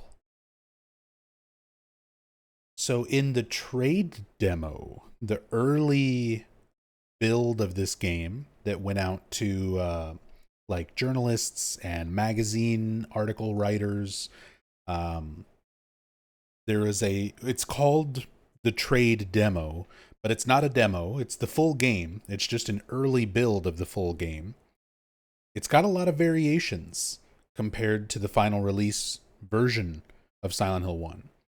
So this scene, all that dialogue there at the end that's just text that I was reading, was originally voiced. Michael Gwynn recorded all of the voice for those lines, and in the trade demo, they're voiced, but then they decided to change it and make it just text, like internal monologue, for the final release. I'm always curious about why they changed that up.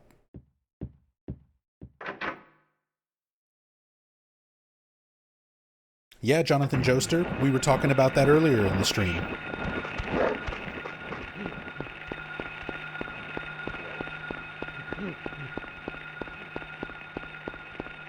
We were talking about the voice actor panel from Fire and Ice with Michael Gwynn, Thessaly Lerner, and Liz Mamorsky. A lot of cool info from them.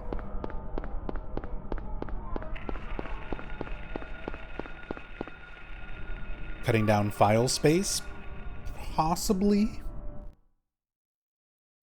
Possibly.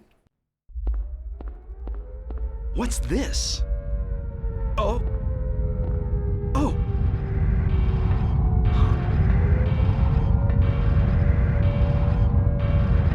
Not again. No, this time it feels different. Rather than shifting from reality to a nightmare, this is more like reality becoming a nightmare. I don't like this feeling, like something bad will happen.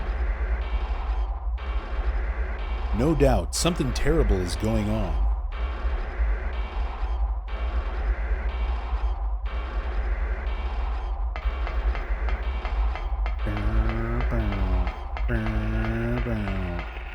Why did they do it 2 years before everyone else? Don't know. Don't know. Michael Gwynn didn't have an answer for that question.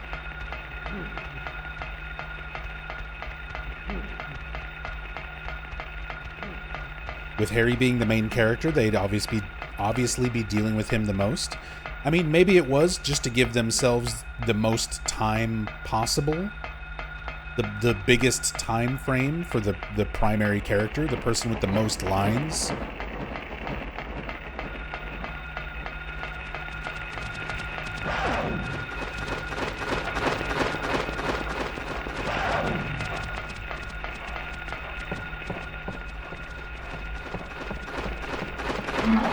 Makes sense to get the voice acting dialogue that they can early on. But see, we were talking about that earlier, Yoshio. We had this conversation when in the antique shop during this playthrough. Like, Thessaly Lerner also says that she remembers one of the producers, when she went in to record her lines, that they were panicking over the voice of Harry. Like, that they were potentially changing actors or something like that. But obviously Michael Gwynn was still used for the release version, and he recorded his lines in 96. Thessaly and Lisa and Dalia recorded their lines 98, early 99.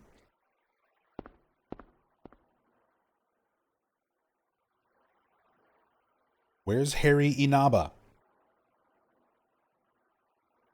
We need to ask him. See if he remembers. What was going on with the voices? Cybil, Harry! how did you get back here? I followed the sewer. Were you the one who cut the fence? Yeah. I'm glad you made it. I was worried about you.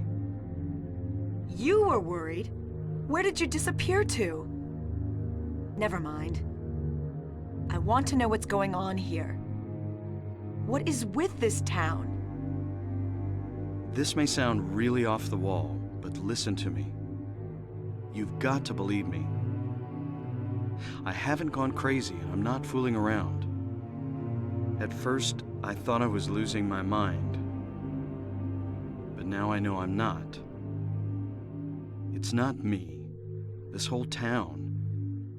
It's being invaded by the Otherworld. By a world of someone's nightmarish delusions come to life. Little by little, the invasion is spreading, trying to swallow up everything in darkness. I think I'm finally beginning to understand what that lady was talking about.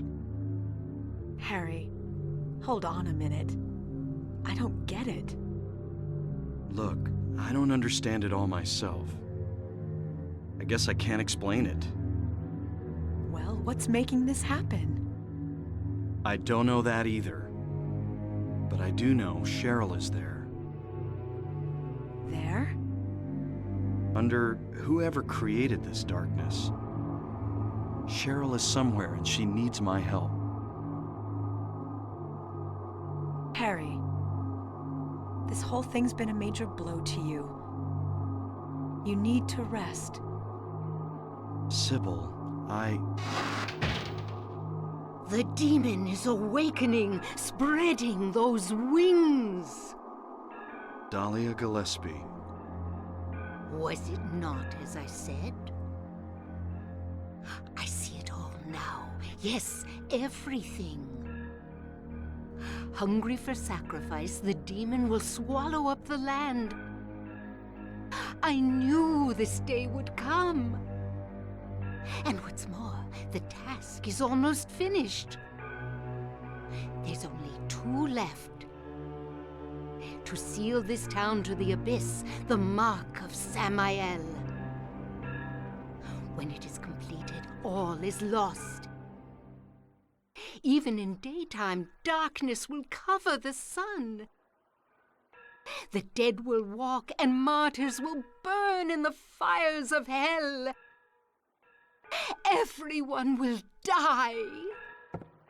So what am I supposed to do? I've got to save Cheryl.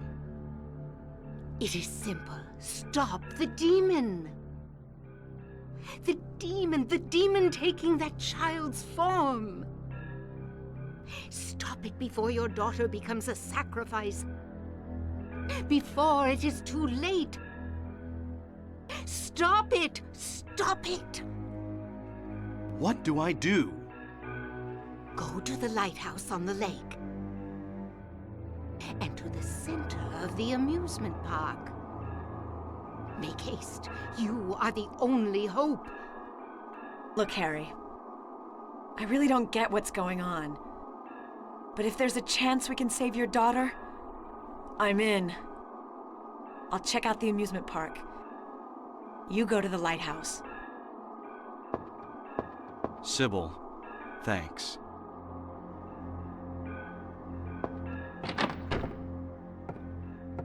You will need to use it. Use what? The Flauros. Only with that can you stop it. What about Cybil?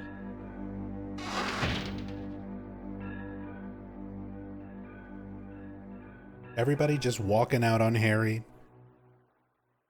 Nobody sticks around and answers his questions. Not Dalia, not Cybil. Tinkerbell, welcome back. Thank you so much for the resub. Thank you, thank you. The sub conversion.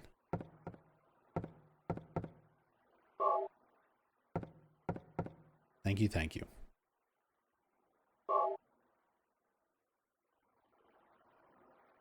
To be fair, Harry did pull a dick move and walked out on Lisa.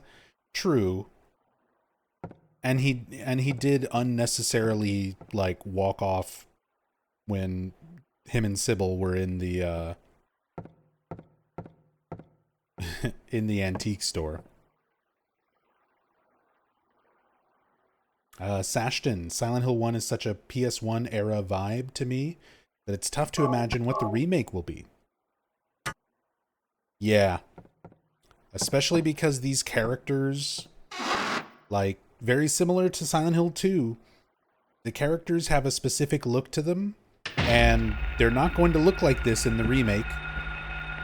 And they're not going to look like, you know, oh, let's take these character models and try to make them look realistic. They're probably going to do the same thing they did with Silent Hill 2 Remake and model them after their actors. They're going to scan actual actors in and use them to portray these characters. So they're just going to look like their respective actors, whoever they wind up casting. So I'm very curious to see how the characters wind up being redesigned and ultimately how they wind up looking.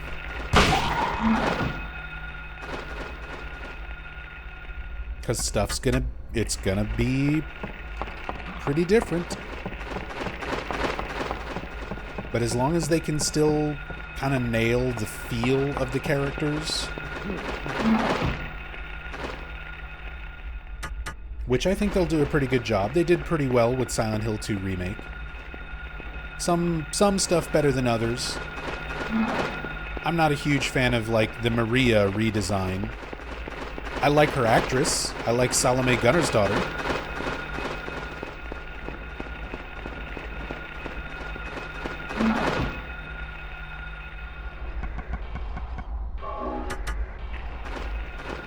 But I'm not a big fan of the outfit redesign.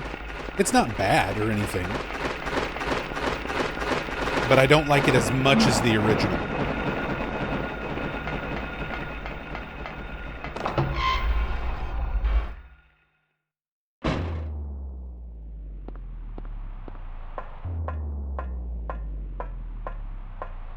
Man, somebody asked earlier what my favorite, like, ambient track like moment in the game is with audio, and I was torn. I didn't have like a good answer. I don't know if this one would be it, but this is definitely one of the moments in the game that popped up in my mind during that question as well. The camera angle of going up the stairs here and the audio.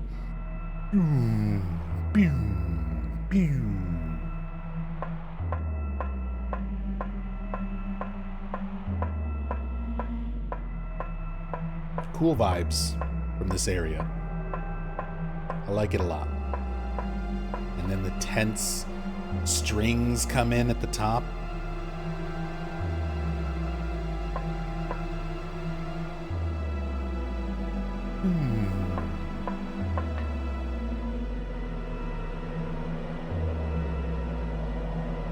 Wait!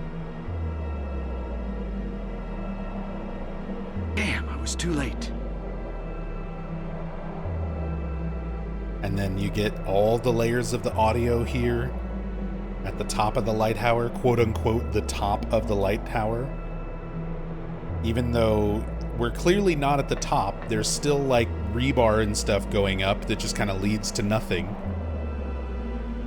And we're just in a big floating Seal of Metatron kind of nonsense area.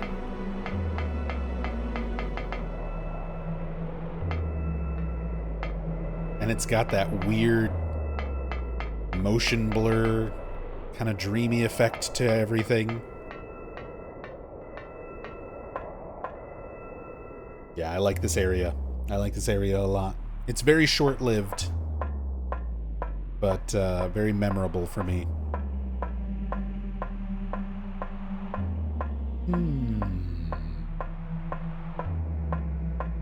Boom.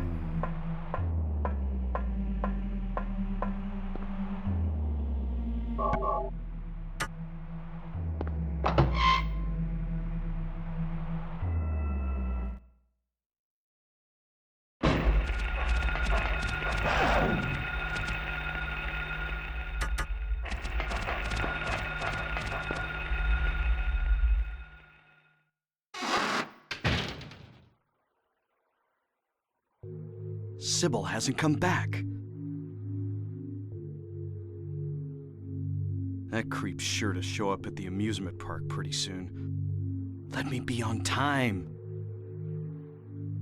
A small Cybil side story would be cool? Well, yes and no. And something like that already exists. There is a Cybil side story in the Silent Hill play novel adaptation for the Game Boy Advance. So, Bloober Team has source material to draw from if they want to include, like, Cybil's perspective.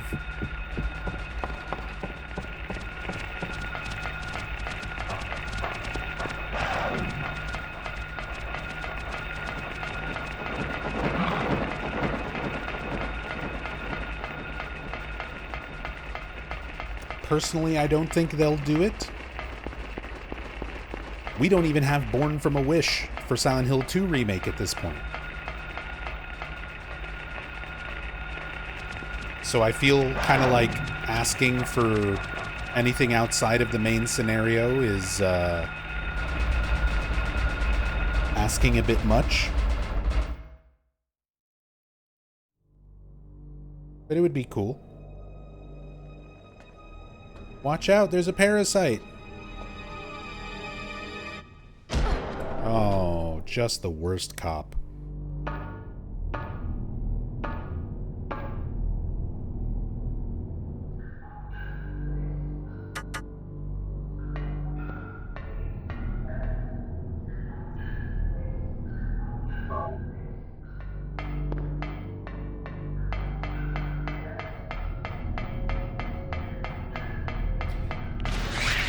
Seals of Metatron everywhere.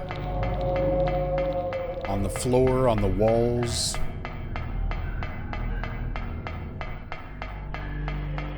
And creatures everywhere.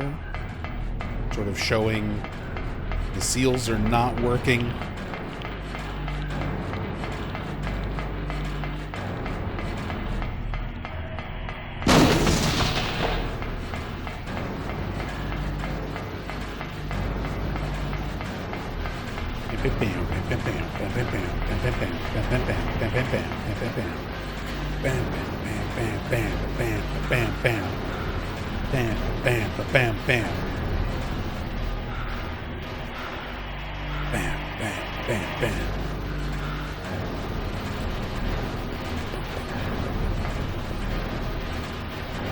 I just want to hang around and listen to the sound, the music.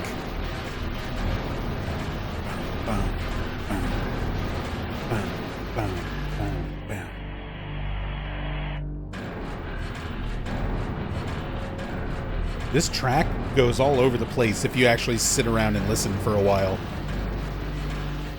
It like builds up and calms down.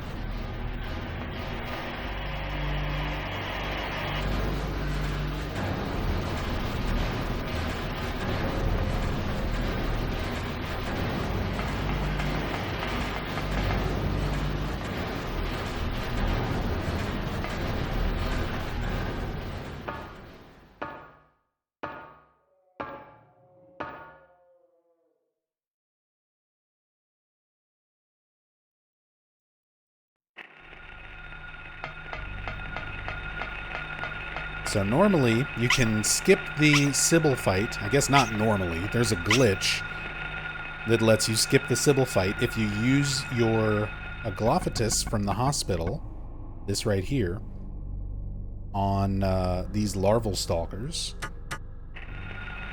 But we're going to go for an ending that I don't do nearly as much.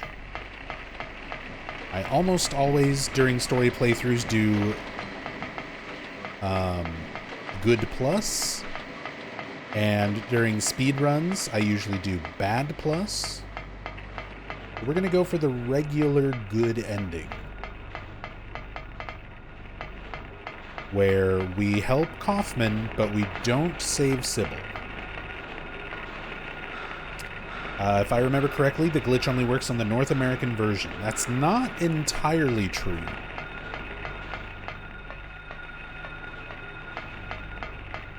So there's multiple versions, not just region releases. Like, each region didn't just get one release and that's it. There are greatest hits, platinum hits, re-releases that happened in each region as well. So you have like disc version 1.01 and 1.03. So the general rule of thumb for like speedrunners, if you're going to speedrun this and be able to do all of the glitches in it, like the Cybil amusement park skip, go with the North American version, because this works on all of the North American releases. Doesn't matter if it's the first version or the greatest hits or anything like that.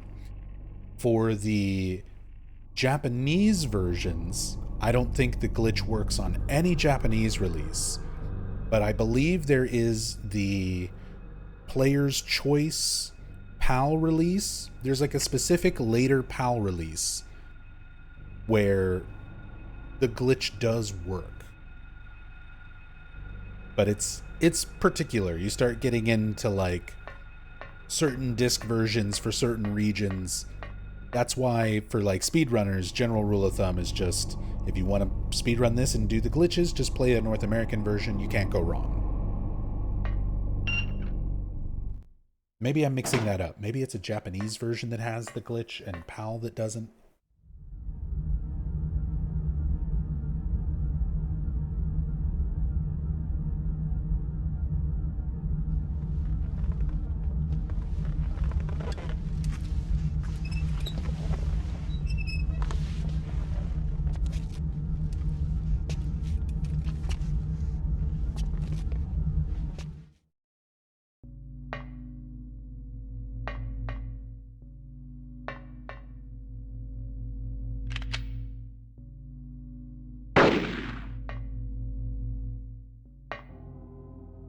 Harry's good at just tanking bullets. Either that or Kaufmann and Cybil both have terrible aim when they're like point blank.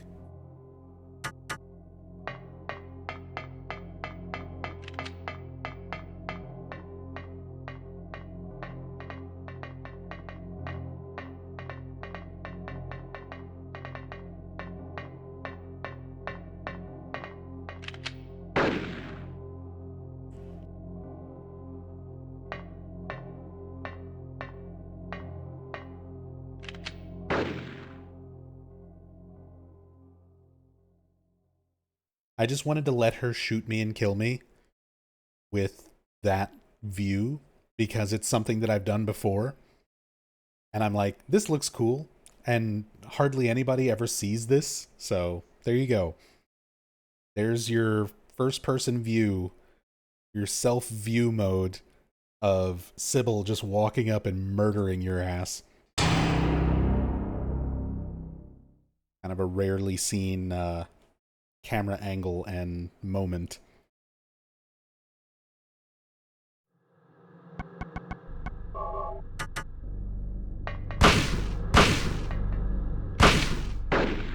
Ouch.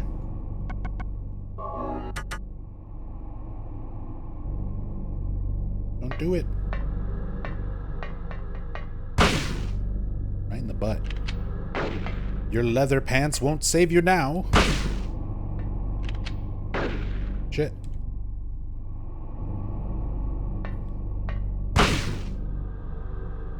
Yeah, also, even on normal difficulty, those shots from Cybil hurt.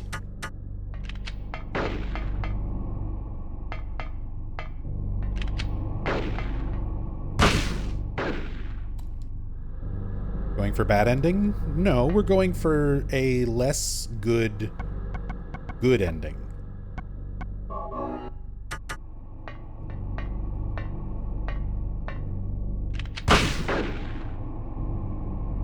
Normally for story playthroughs I do good plus. We're going to do regular good.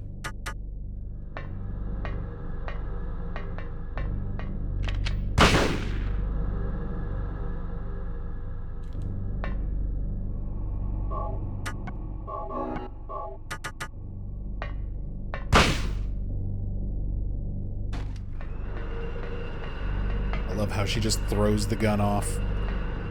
All right, once the merry-go-round actually starts moving, we can get some cool animations here. If you get enough distance between you and Cybil,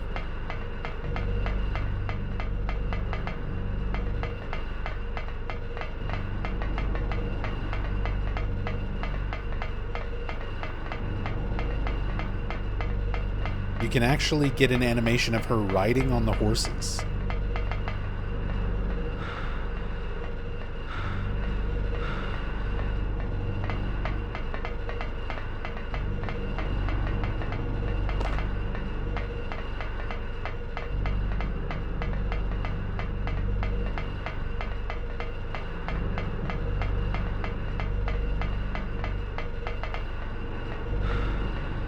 Wait, really? This sounds like a myth? I've literally shown it on past streams.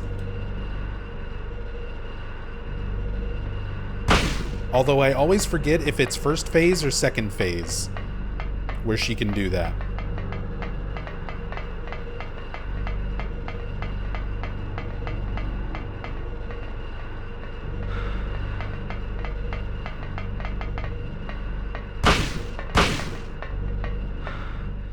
It might be first phase.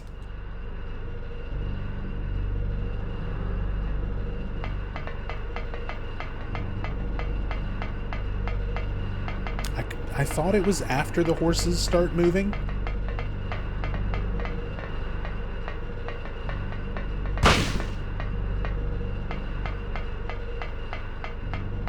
Let's fight her for a little bit and run away.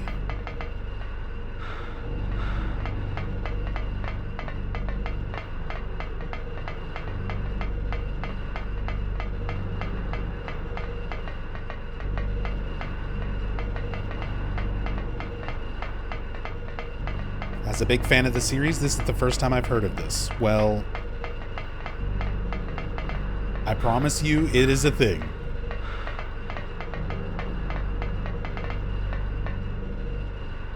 I might have to restart the fight, because it might be a phase 1 thing.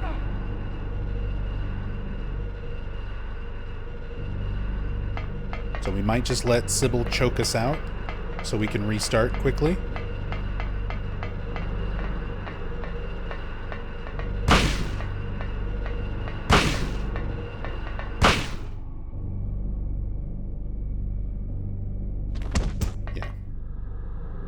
How could this have happened? Hold on. We're just gonna do this.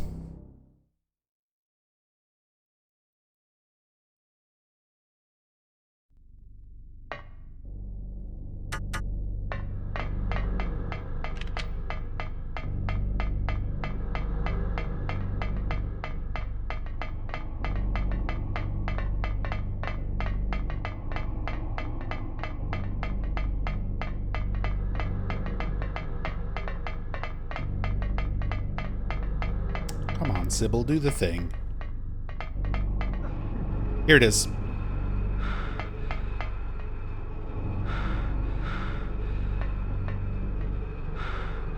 Yeah, so it's first phase.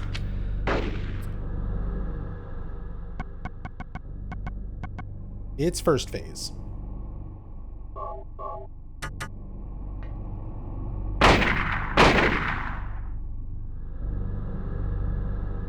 so cool. Learned something. You should tag the stream as educational. All my streams are educational. Come on now. Another little bit of trivia for you.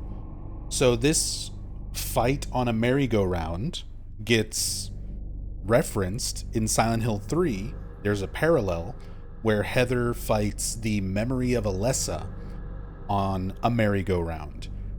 In the game files, there's an animation for Memory of Alessa to do that same animation that Cybil was just doing, where she's sitting on one of the horses, sort of side saddle. The animation itself does not work. Like, it doesn't trigger normally in Silent Hill 3, but it's in the game files. So at some point, they were going to have this same sort of Easter egg animation be in the Silent Hill 3 merry-go-round fight as well. But yeah, it can't actually be triggered under normal circumstances.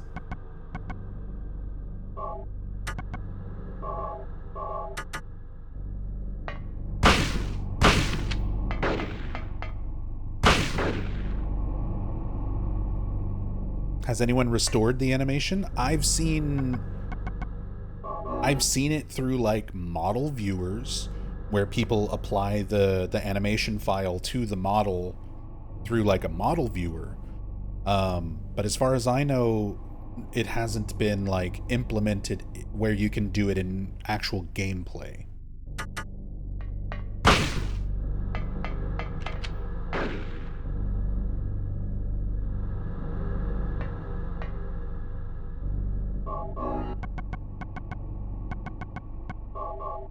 Cut you up, Cybil.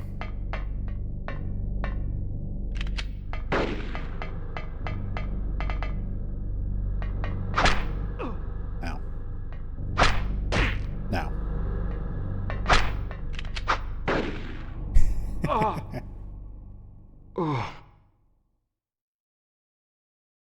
All right.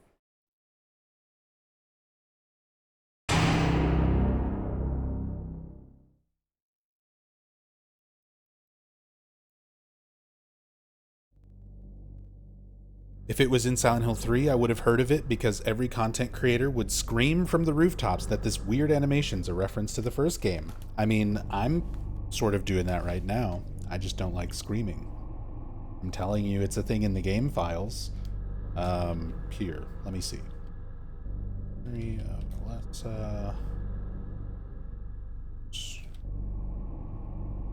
animation.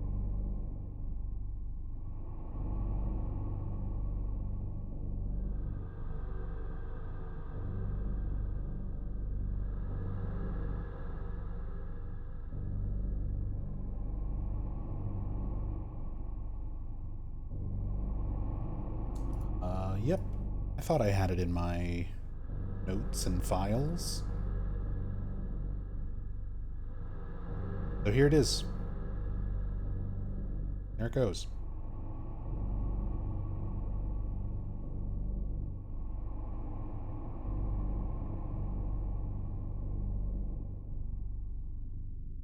What the hell?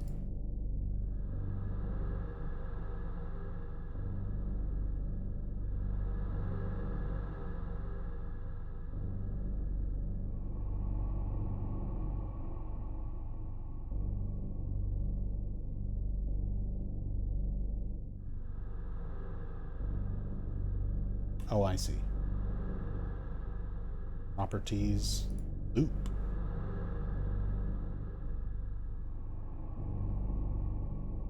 So yeah, there it is in the model viewer. So that's the Memory of Alessa version of it.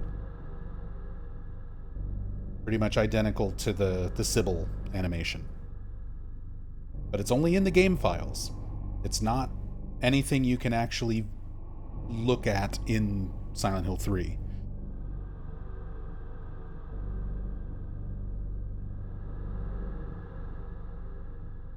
Awesome you have it on hand in its entirety. You underestimate my powers. You underestimate the depths of my Silent Hill knowledge and resources.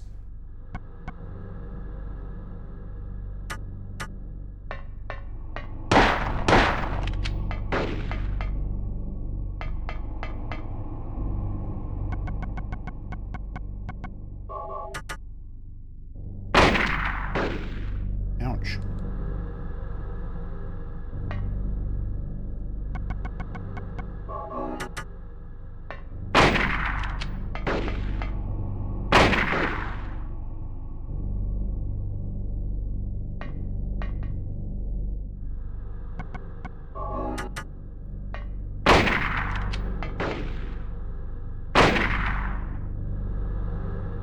You're supposed to do one shot and then move. Stop just holding the gun up. That's cheating.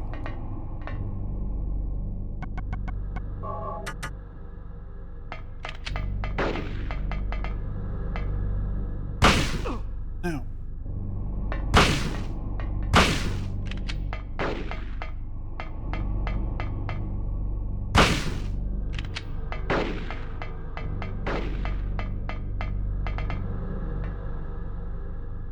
Who needs this gun? And then we go on to phase 2.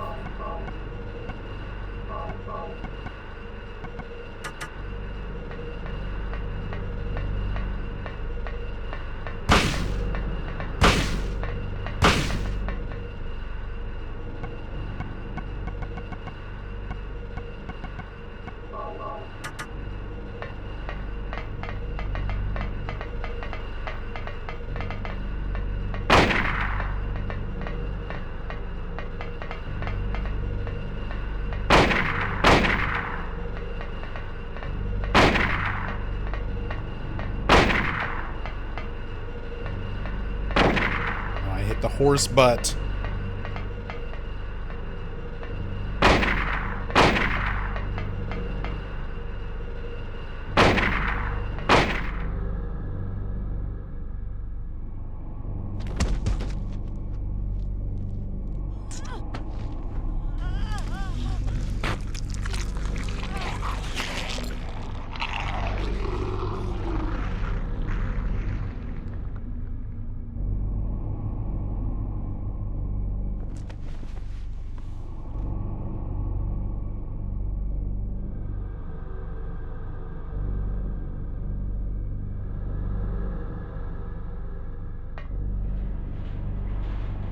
What in the hell?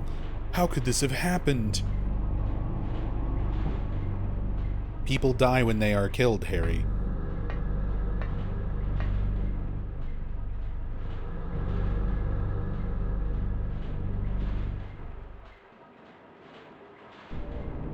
I figured you'd show. Hold it right there. I don't know who you are or what you're trying to do, and I don't care. Just one thing. Let Cheryl go. That's all I ask. What?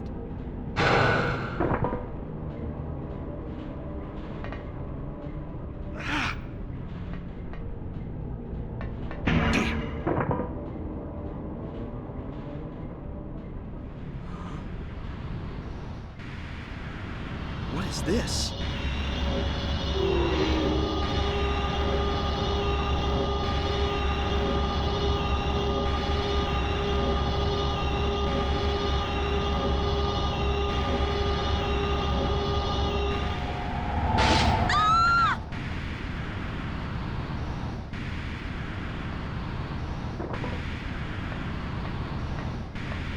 Where's Cheryl?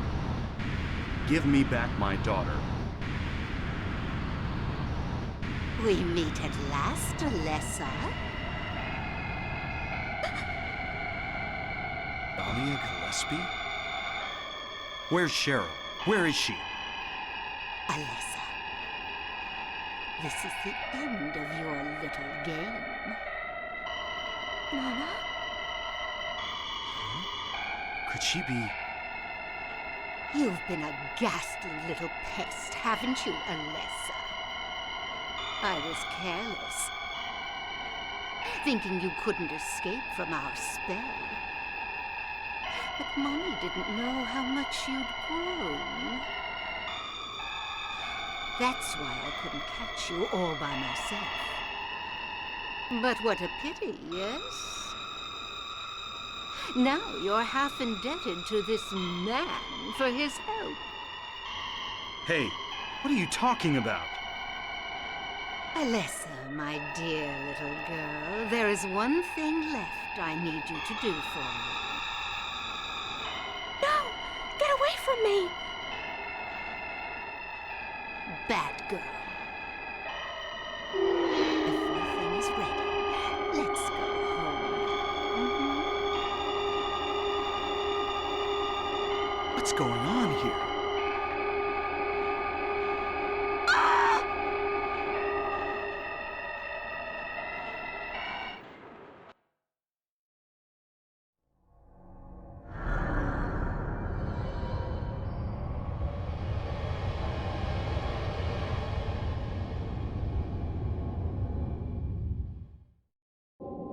Harry.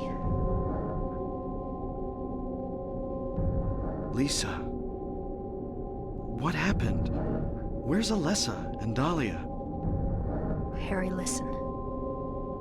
Something you said before has been bothering me. I just can't get it out of my head. What is it, Lisa? So I went to look in the basement, even though I was scared as hell. Like you said, there were these creepy rooms, but nothing really unusual down there. But while I was down there, I got this weird feeling. Like I'd been there before. Like something happened there, but I can't quite remember somehow. What was it? Harry, help me. I'm so scared. I can't take this. It's only a temporary thing. You're in shock from when you were knocked out. Don't fret about it. You'll remember after a while. No. You don't understand. Wait! Where do you think you're going? Lisa. Damn, what's that? That sound. From down there. It's coming from the basement.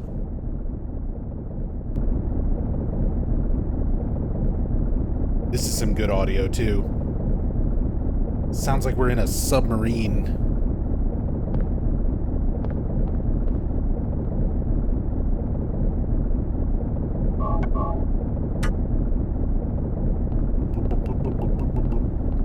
Like we're underwater.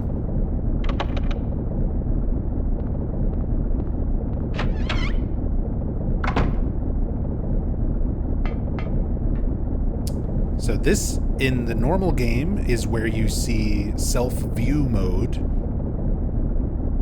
for this one specific camera shot as you're approaching the Nowhere Alchemilla elevator.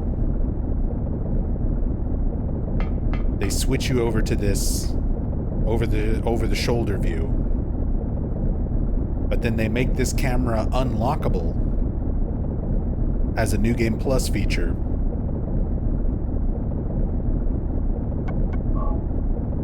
So that's how I've been, like, looking at everything up close with that very close, like, over-the-shoulder view. That's this right here, self-view mode.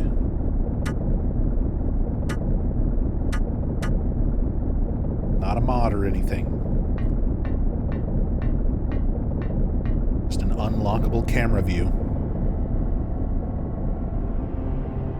I'm being summoned. What happened in this town? What could be making things like this?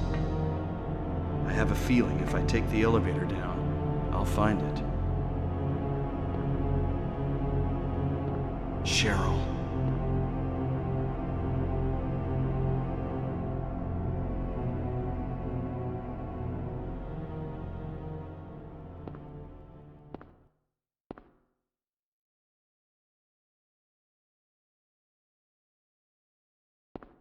Love how he sees the open door and says, "I'm being summoned."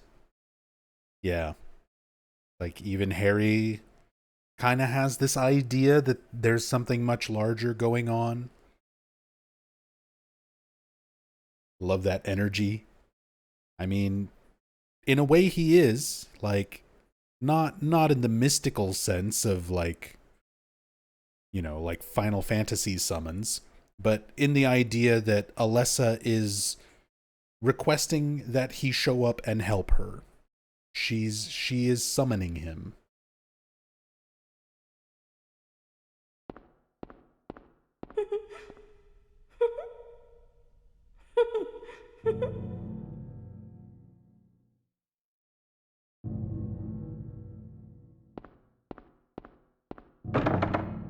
It's locked. The word Phaleg is carved on the door. The word Phaleg and the symbol for Phaleg, one of the Olympian spirits, also carved on the door. All of these funny words and silly symbols are representations of Olympian spirits.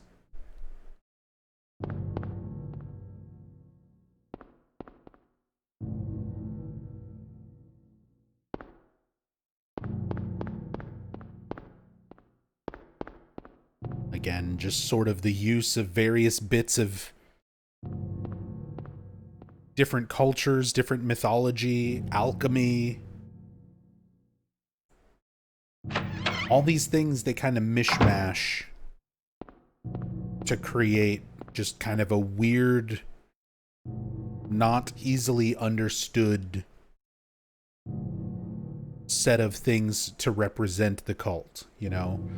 To make something seem just foreign and strange to most people. There's a key in the faucet, but I can't get it out, no matter how much I pull.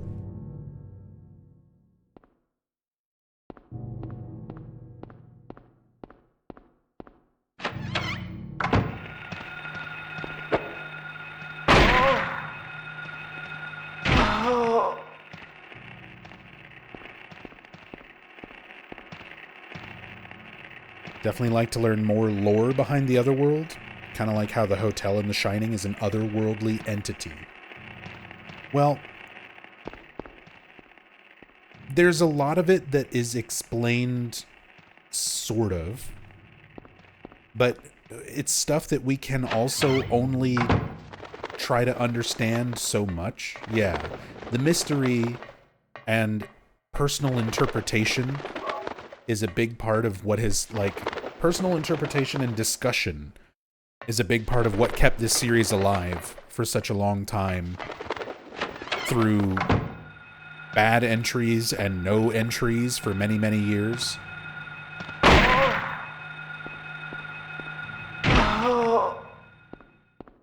Because similar to the hotel, the Overlook Hotel in The Shining, where it's kind of viewed as an entity of itself. It has its own will and intentions. Some people view the Otherworld and Silent Hill in that same way. Personally, I do not. I am team the town is not sentient. It's a mirror. It reflects back at you things that are in your mind or in the mind of someone else. So if a cultist believes that an all-powerful god of creation exists here, the town reflects that and makes it true. If someone believes that the town called them there, if someone believes they have a purpose there, if someone subconsciously feels guilt over murdering a loved one or something to that effect, the town takes those feelings and reflects them back. In this case, in this game, we have Alessa Gillespie, who's been tortured, burned, forcefully impregnated with one of these cult's gods, and essentially in a coma inside of her own mind, living a nightmare for the past 7 years. That nightmare of her existence is being painted onto the reality of the town. Harry, Kaufmann, Cybil, all of them are experiencing the same Otherworld. They're all experiencing Alessa's nightmares. Harry recognizes it and calls it out as much. When you're on the boat and he's talking about the Otherworld with Cybil and Dalia, he mentions, Dalia said, this town is being invaded by the Otherworld, by a world of someone's nightmarish delusions come to life. At its core, that's all you really need to know about it. Anything trying to understand it any more beyond that, it changes from game to game. It changes from character to character. Like Eddie in Silent Hill 2 seems to think that it's sentient. This town called you too. He thinks that it's called him. James thinks that it called him. He's like, says the same thing to Eddie when he first meets him. You too, huh? Something just brought you here. Something outside of themselves drew them there. But that might not necessarily be true. Just how they are perceiving it.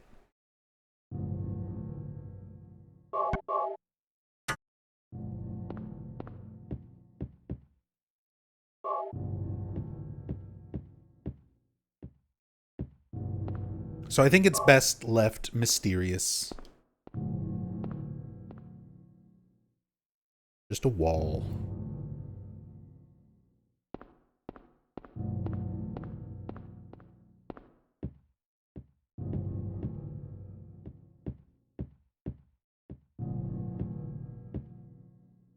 None of this stuff is of any use. I guess your interpretation makes Silent Hill F make a little more sense to me, given its setting taking place in Japan. There are definitely still some inconsistencies and things that I hope are addressed when Silent Hill F comes out to make it connect to some other established bits of lore. But even just the idea that Silent Hill is a spiritual place. It is a place of spirits. There is strong spiritual power that is able to affect reality. Why would there only be one place like that in the entire world, across the entire planet? Why only this one place in Maine?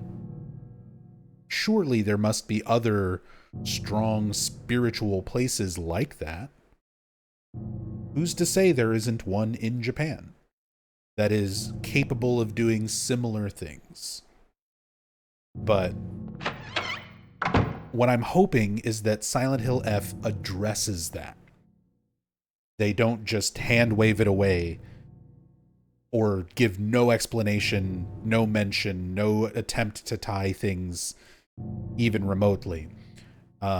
And I hope they don't do what Silent Hill The Short Message did, where they're just like, the Silent Hill phenomenon. It's like COVID. Anybody can have hallucinations and see fog. Like, that was such a lame excuse to try to tie stuff up. And it's literally just a throwaway note in Short Message that, like, doesn't apply to anything.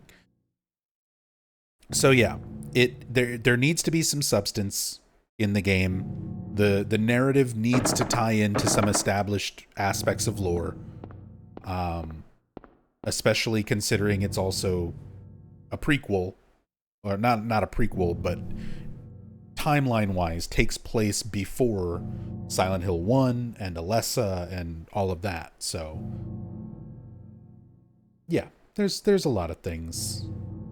There's a lot of things I hope Silent Hill F addresses.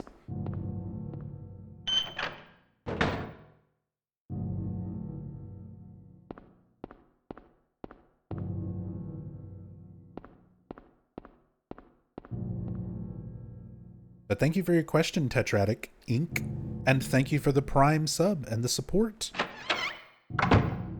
Very much appreciate that. Thank you so much.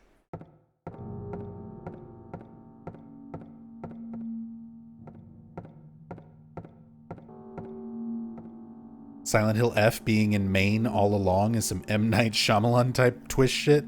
I've seen people speculating that. Not very commonly, but I've seen a few people speculate that. On like the Silent Hill subreddit and stuff.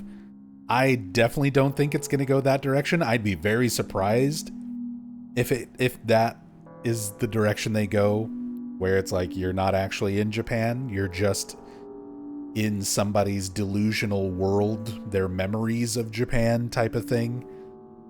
I guess it's not out of the question, but I really doubt it would go that way with it.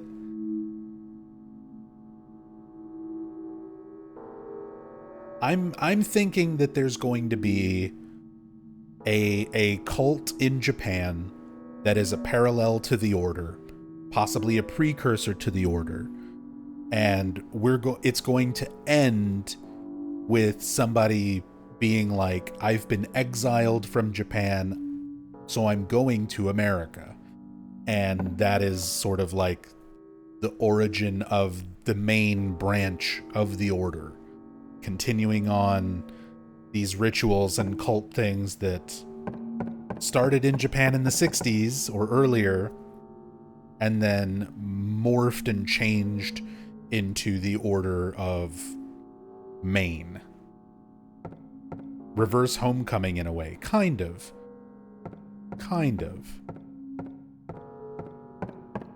That's my goofy prediction, but it could go in a completely... I hope I'm wrong. I hope I'm wrong, because even what I'm saying is kind of like cliche, and somewhat predictable. Like you said, that's essentially what Homecoming did. So I just hope they do something creative, but still meaningful, still tying into the series in like a neat way.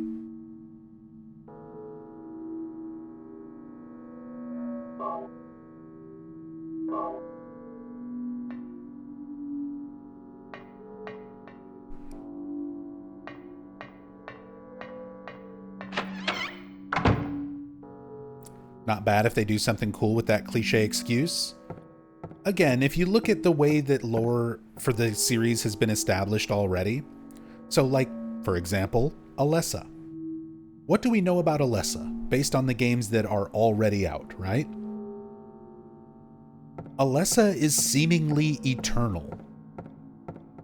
Every time she dies, her soul reincarnates and inhabits a new body. She also possesses the ability to split her soul into other completely functional human beings. So who was Alessa before she was Alessa?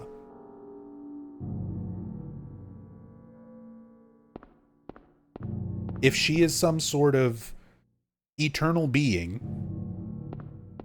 that reincarnates indefinitely, who was she before she was Alessa Gillespie? We know that she's been Cheryl Mason twice.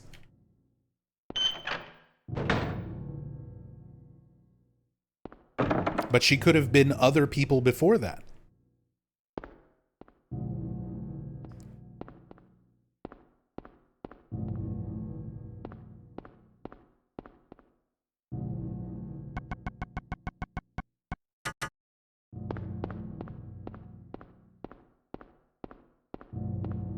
She's been alive for hundreds of years. It wouldn't even need to be hundreds.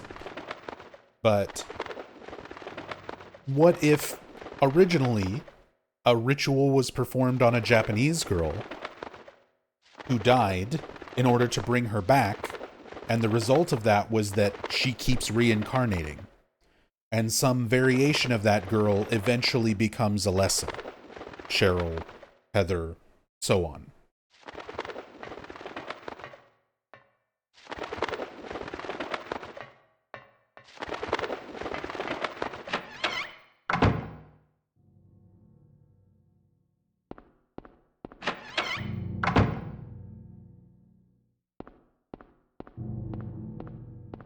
Do we know the name of the girl in Silent Hill F? Hinako.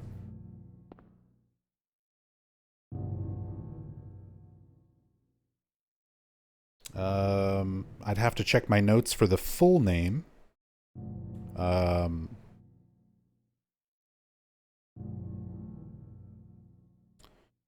Hill F. Shimizu. Shimizu Hinako.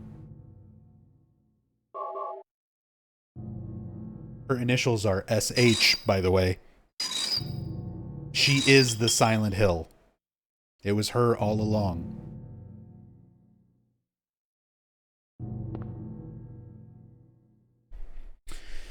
Key of Ophiel. Do you have a personal wiki, or how do you manage all that intel? Most of it is in my brain. About, I would say, 85 to 90% of it is just, I've been playing these games for 26 years. And when I say playing them, I mean like, how often do you play your favorite game? Maybe once, twice, 3 times a year? I play these games, even before I was a streamer, like several times a month. And when I play them, I don't just play them and commit stuff to memory. I take notes. I have notepads. It used to be physical notepads where I was writing stuff down, drawing my own maps, back in the old days. And then now I've basically got text files and document files and image folders that I've been maintaining for the last 18 years or so.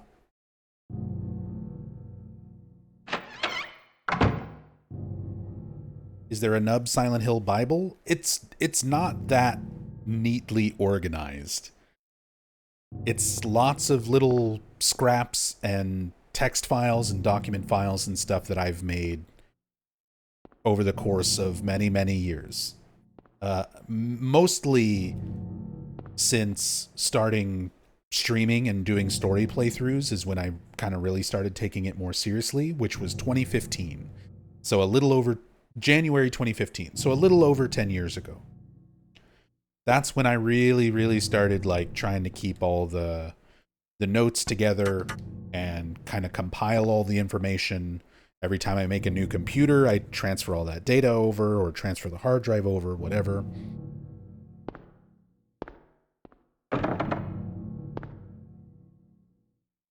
Ophiel.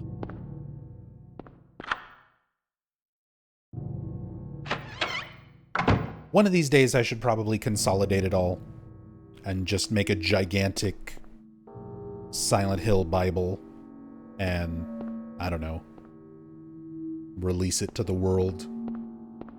Put it up on Google Docs for people to just peruse through.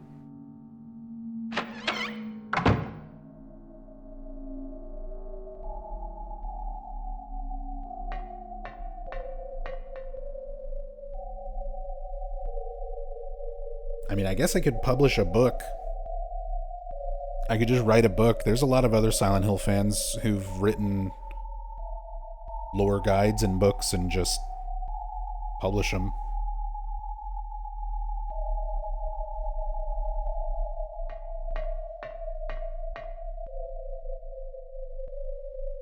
This is one of the things that I am most interested in, since we're talking about a lot of like obscure information and a lot of stuff over the years. There are builds of this game that exist out there somewhere. It's not any of the demo discs that are known to exist. It's not the trade demo that went out to journalists and game magazines later on. But there is some version of Silent Hill out there, some pre-release version, where this puzzle is different. Because there was some gaming magazines that had pre-release information about Silent Hill where they talk about doing this puzzle, and it's completely different than how this puzzle is in any known existing version of Silent Hill 1. where this was originally more based on astrology. You can see there's like astrological symbols. But the astrological symbols for the final version of the puzzle are a little bit of a red herring, because you're not really supposed to focus on that aspect. All you're supposed to be counting is limbs and what counts as a limb. So a crab has legs and arms, 10 total. 8 legs, 2 arms, legs and arms both count as limbs. We have a ram. So 4 legs, they all 4 count as limbs, but the tail doesn't count. The horns don't count. The head doesn't count. Fish, they have heads, they have tails, they have fins, but 0 limbs. So each image is supposed to just give you a representation of what does and does not count as a limb. A scale with 2 arms. Those are called the arms on a scale. So then you apply that logic from those images to these images. How many limbs does this have? The bow doesn't count, the head doesn't count, the tail doesn't count. But there are 4 legs and 2 arms.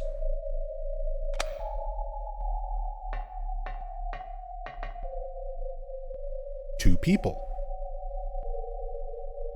4 legs, 4 arms, heads don't count, for a total of 8.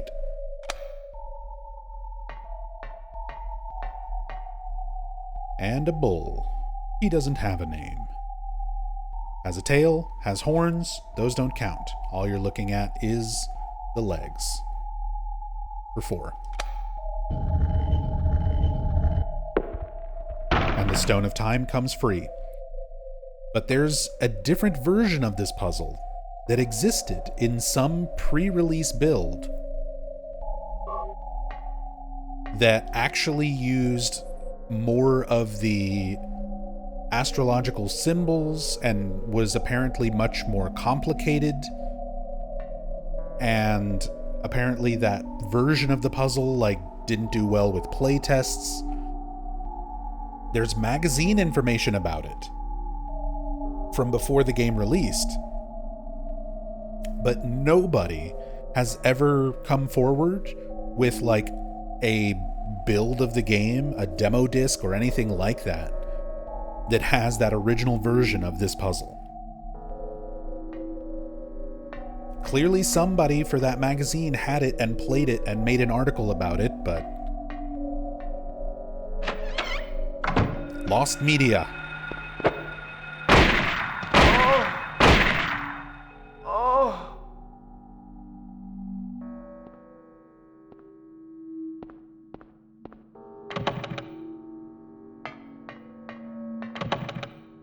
Hey, Steve-O crew. I appreciate you just being here and supporting me and watching me and enjoying what I do.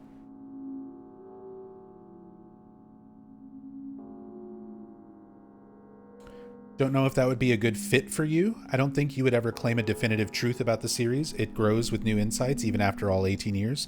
True. Yeah. Like trying to publish a book and stuff. Even if I made a book that was just kind of a compilation of my notes and thoughts, I would be very upfront about sources. A lot of my notes are just sources. It's here's the time and date and place that an interview with this particular developer took place. Here's what the developer said. Here's how it applies to my knowledge of the game. A lot of my notes are sort of formatted that way. So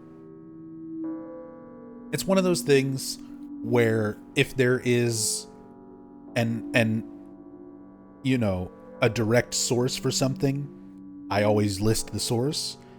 And if something is just how I interpret that information or how I theorize based on that knowledge, then I don't consider it, concrete evidence or fact. It's just, here's the information, here's the sources for my information, and using that information, here is my interpretation. Because a lot of these games kind of come down to that, where there's bits and pieces of info out there that can lead you to believe certain things that with a fair amount of certainty, but there's not a whole lot that is just absolute, definitive. Head count set young and old, lined up in order of age. Pathway opens, awaiting them, the frenzied uproar, the feast of death. That's your clue, just to put the names on this lithograph in order by age. The Grim Reaper's list. So that would be in order from youngest to oldest: Albert Lords, Lydia Findley, Edward C. Briggs, Roberta T. Morgan, and Trevor F. White. Take the first letter from each of their first names and put them in that order, and it spells out alert. A-L-E-R-T.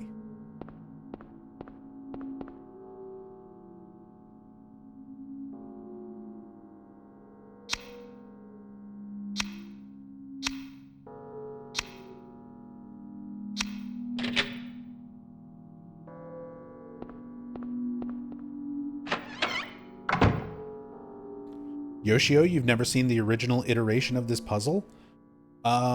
You know Whitney, right, Yoshio? A lot of you might know Whitney. Whitney Chavis, Kemi Rowe, who has, I would confidently say, Whitney has the largest Silent Hill collection in the world. I don't know if it's been actively documented and measured. Her collection is definitely more well documented than a lot of other fans out there. But she's a huge fan and has an absolutely insanely thorough Silent Hill collection in terms of games, media, merchandise, anything you can think of. Odds are she has it. She is the one who posted, because I think she had scans of the magazine that published the article that talks about the original version of that puzzle. I believe she has some of the evidence of that puzzle existing, just not any of the demos or anything like that. That actually have it playable. Here's some more Psychic TV boxes, some more Genesis P. Orridge references, several of those throughout this game. One of the people who laid the foundational groundwork for industrial music, as well as a self-proclaimed occultist. Rest in peace, Genesis P. Orridge. Rest in power.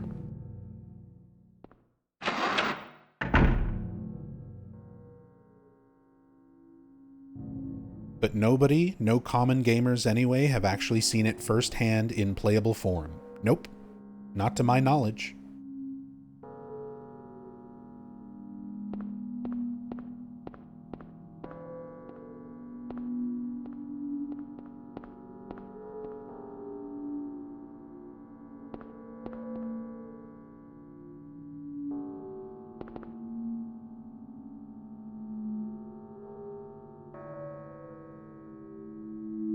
Does she have a Twitter or something?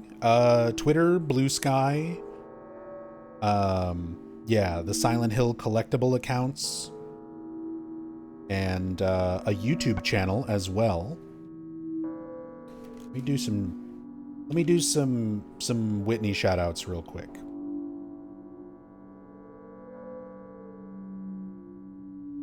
I know I've got her on Blue Sky.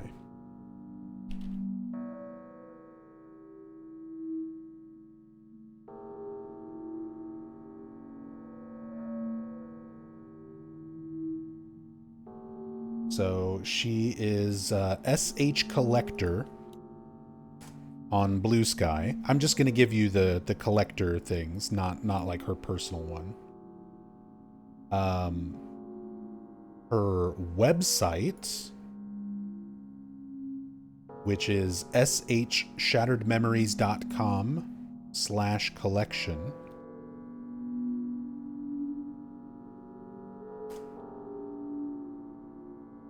If you want to look over everything she's got. And her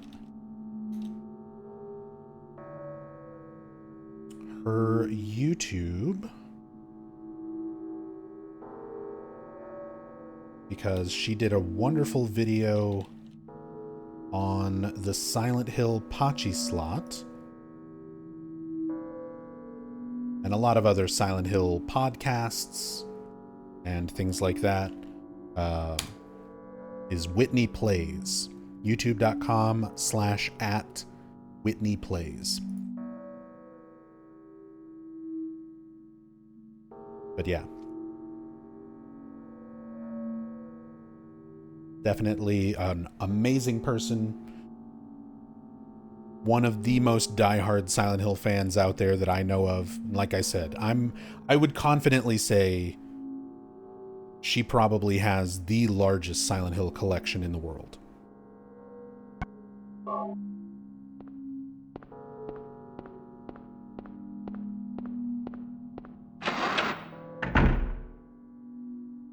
Anyway, time for feels. Harry. Oh, Lisa. Lisa, what's the matter with you? I get it now. Why I'm still alive even though everyone else is dead. I'm not the only one who's still walking around. I'm the same as them. I just hadn't noticed it before. Lisa. Stay by me, Harry. Please. I'm so scared. Help me. Save me from them. Please. Harry.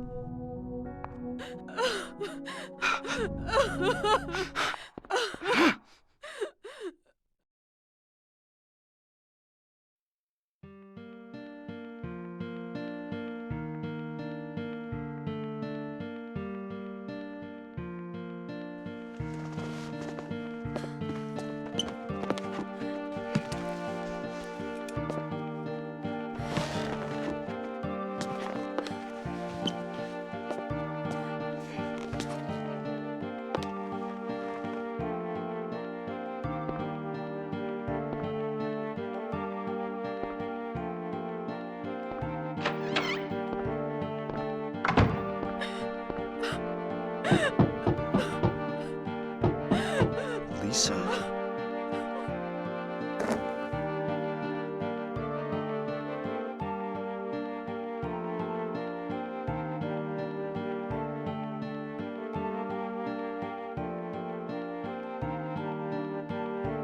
If ever, this is gonna be such a monumental task for Bloober Team to remake this game. And after Silent Hill 2 remake, I've got more confidence in Bloober Team being capable of it than I did before Silent Hill 2 remake. This scene right here, if there's any scene in this game to not fuck up in the remake, it's this one. Don't mess this one up. This one needs to be absolutely perfect. The music, the camera, the voice delivery. This one absolutely needs to be on point.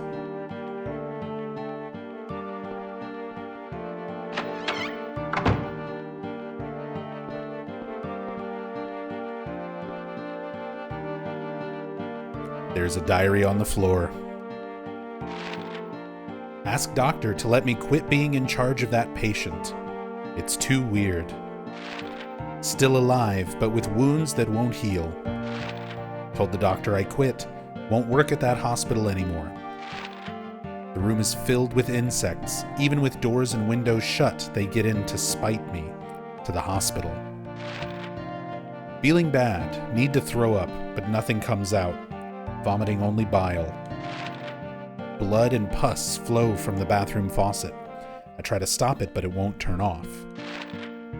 Need drug. Help me.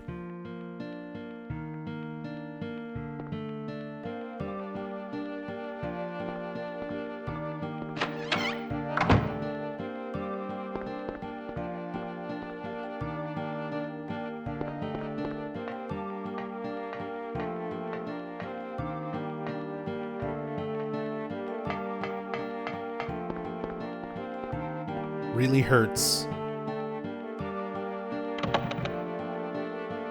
Really hurts. Lisa's such a tragic character. And then they immediately start throwing nurses at you once you walk out of that area. They don't even give you a moment.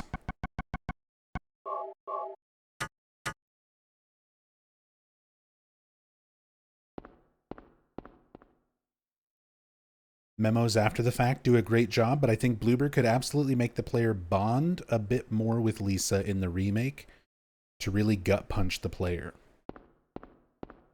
Lisa has a bit in common with Maria, a creation.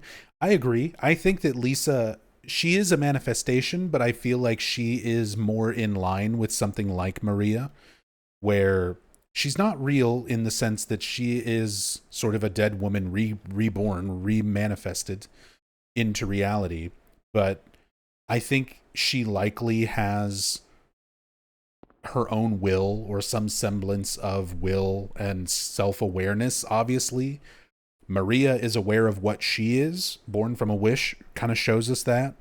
Lisa is the same way. Like, she starts falling apart once she comes to terms with realizing kind of what she is. So yeah, a lot of that. A lot of that can really go a long way. But I think it'll just kind of come down to how the remake handles your scenes with Lisa, your interactions with Lisa. I don't know if I necessarily want them to try to add a whole lot more. Extend out some of the scenes, a little bit more dialogue. But you don't want them to overdo that either.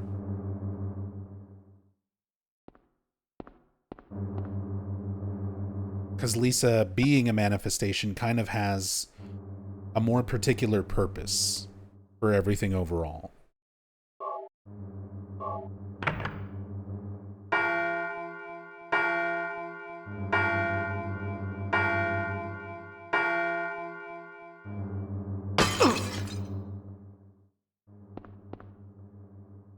There is a key of Haggoth. Take it.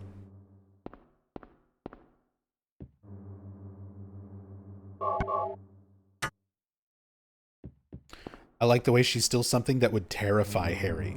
It's not a moment for commiseration. It's gothic horror, very melancholy, but still beyond things like compassion. So, on that note, I will say the devs did specifically go out of their way to try to make you feel sorry and make Harry seem like he felt sorry for Lisa. So in earlier builds of this game, like the trade demo, after the Lisa cutscene, what direction is Harry facing when you regain control as the player? In the release version, in this version, you just saw it, he's facing the door to go back in. To go back in towards Lisa. Even after running from her and blocking the door from the outside. In demo builds, like the trade demo, early release builds, Harry was facing away from the door when the player was given control again. And I'm guessing they found too many players didn't try to go back in, probably from play testing, and would miss out on the extra journal, kind of giving you more context to Lisa's death. And it makes Harry seem less compassionate. That he cares about Lisa, even if she scares the shit out of him.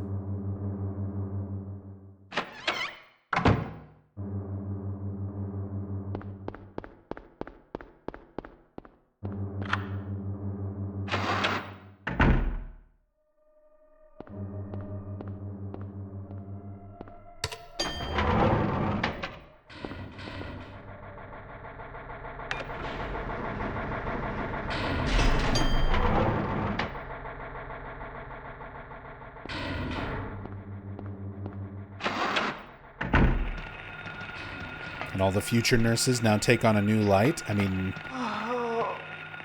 you definitely are thinking about that after that scene and coming across, you know, these nurses.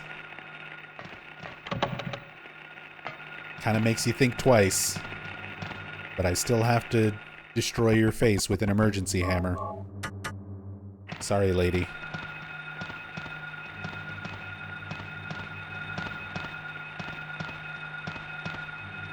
You'll never get this. You'll never get this.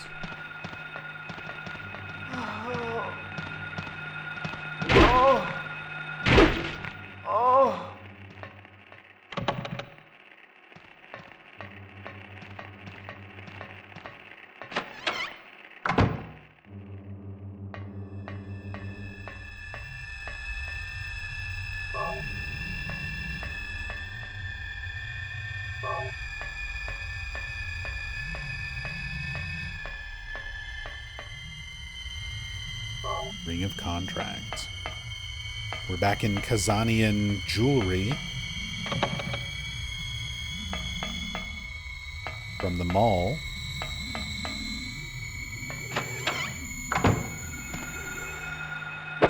Ow.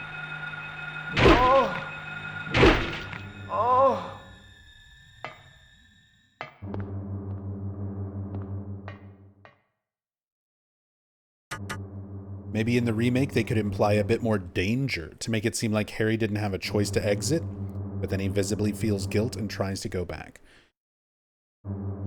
That's a hard thing to convey without really changing Lisa's character.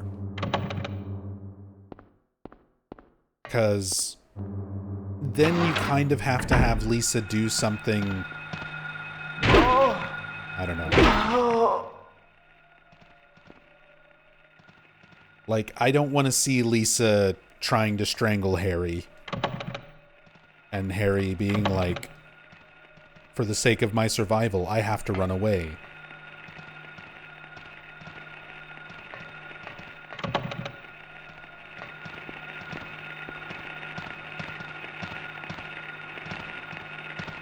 Lisa's 100% a boss fight in the remake? No way. No way, DevChan. I give Bloober Team some credit. I might have lower expectations for certain things that they do. But I would bet 100 gift subs Lisa will not be a boss fight in Silent Hill 1 Remake.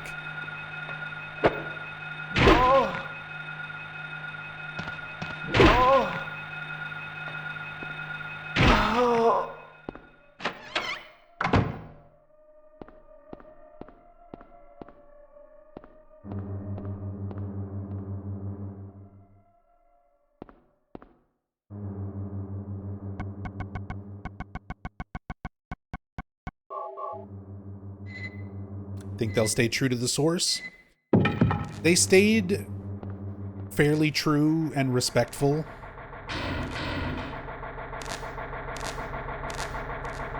When it comes to Silent Hill 2 Remake. And the things that they did try to alter and change, it wasn't anything like crazy like that, you know? where they introduce like an entire new, like there wasn't like Laura turning into a big monster boss fight or anything like that. I don't think they'll do that. I don't think they'll make Lisa a boss.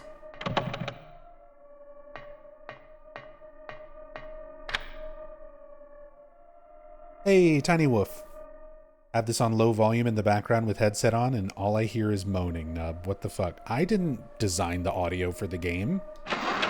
I didn't make the monster nurses make that noise. Don't blame me.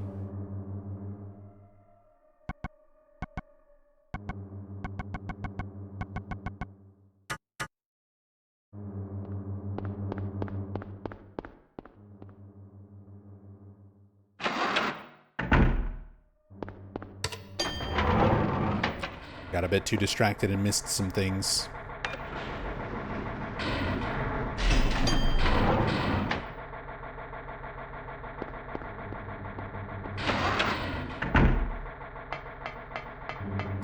Wonder how the endings would work in Silent Hill 1 Remake. Will they stick to the OG? Or more Silent Hill 2-ish, like visiting Lisa more often will give points for a Lisa ending. I mean, I imagine they'll probably handle it similarly in the sense that they will keep the original endings fairly intact, but then add new ones.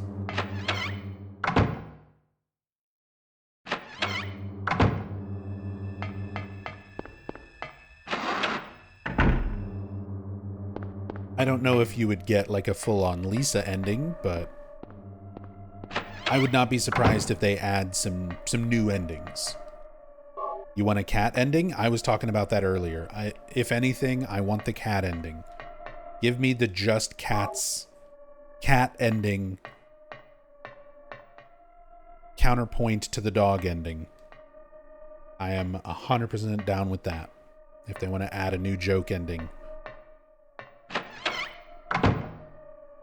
Yes. Minmo. We could get Minmo. Mira and Minmo. It's perfect.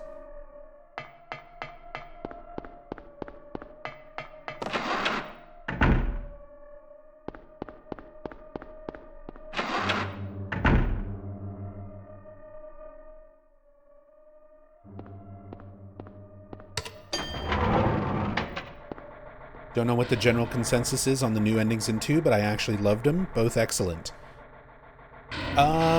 Stillness is a little bit meh for me. It's in water, but less impactful than in water. I guess, you know, in some ways you got the inclusion of Mary there, but the Bliss ending genuinely gets me in my feels.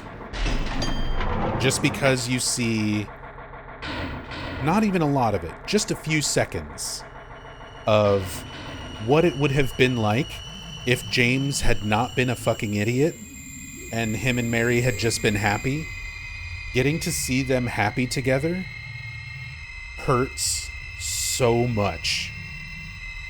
And I think that was a really smart way to do a new ending. Even if it's not real, even if it's part of his delusion, part of the tape and all that. Just a glimpse of it, an idea of like, here's James and Mary kind of happy together for a moment. Man, that fucking sucks. That hurts. Because that's not something you really get in Silent Hill 2. You don't ever really get to see that side of it.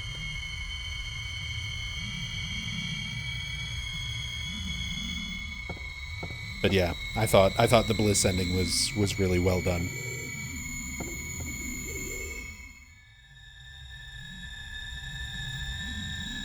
Maybe they'll do the ambulance ending based on a very old YouTube video. So the YouTube video is not the source for the ambulance ending, Dexter. The ambulance ending is much older than that. That started off as early internet forum rumors. back in the days before data mining and sharing information on the internet was like it is today, where people just know everything. There used to be misinformation and rumors and stuff about games all the time. So the ambulance ending was a false spread rumor around fans from like 1999 throughout the early 2000s. And then when YouTube became a thing, because, sorry children, YouTube didn't always exist. When YouTube became a thing, somebody made an edited ambulance ending video based on those rumors that had been floating around for several years already. So that's what the video comes from. It wasn't the source for the ambulance ending. It was somebody's take on editing something together to try to support this fan-rumored thing that is completely not real, by the way. It's entirely made up.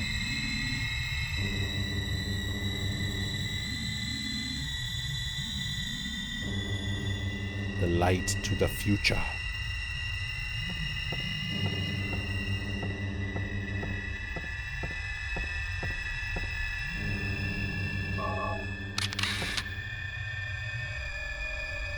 The light illuminating the darkness. I'm gonna go darkness first.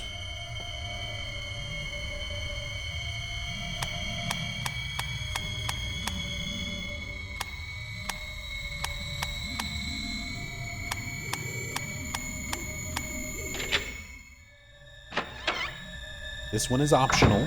You just get some extra information, and you get a health drink. You get some supplies. But a little bit of extra info here. There's a place mark in the book. White Claudia. Perennial herb found near water. Reaches height of 10 to 15 inches. Oblong leaves, white blossoms. Seeds contain hallucinogen. Ancient records show it was used for religious ceremonies. The hallucinogenic effect was key. So, it's a very old hallucinogenic drug that has been used for a long time in religious ceremonies. Being rendered down into PTV, a hallucinogenic drug that the cult continues to use for ceremonies, as well as to indoctrinate members into their cult, as well as to make money, at least for Kaufmann, to make money selling a drug, a hallucinogenic drug, to tourists.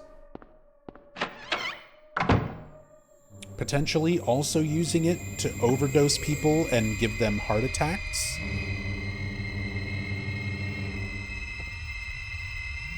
Possibly the same drug that was given to Lisa, why she says need drug, to keep people addicted and under his control.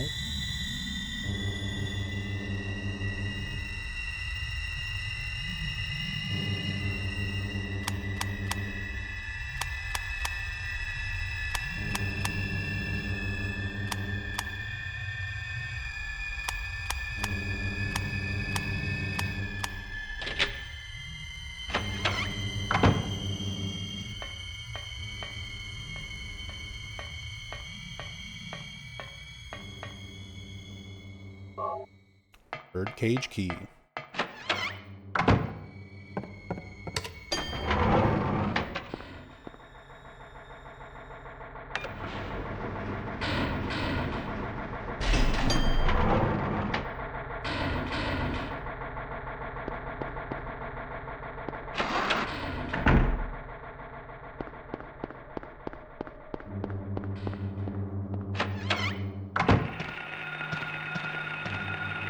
Nurses.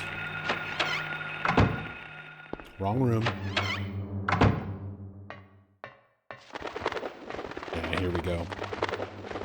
So I mentioned this bird cage, the empty bird cage, the first time through Alchemilla Hospital, But now that we're in the Nowhere version, you can hear the wings of it. And Bloober Team references this directly in Silent Hill 2 Remake, where you've got a room in the hotel full of empty bird cages, but you can hear wings flapping. Just like this.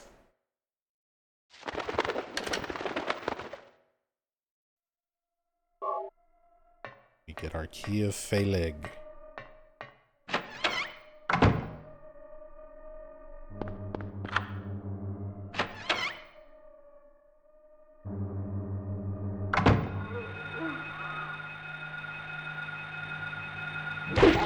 Shadow Stalkers. They try to fool you into thinking that it's a squeaky baby, a larval stalker.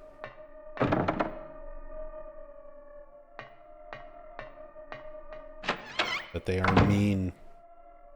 They are aggressive mumblers with shadow textures. Chain is missing a link. There's a dagger of Melchior. Take it. Not yet. I want to go save my game first. Luckily, there's a save point right here in Alessa's room.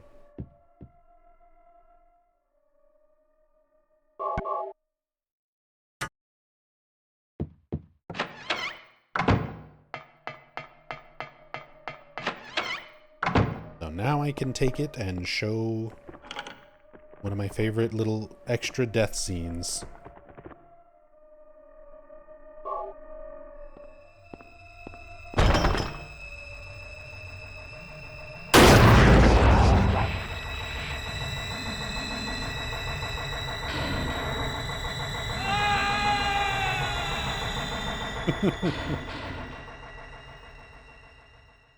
That's also the scream they use for the UFO ending when Harry gets zapped.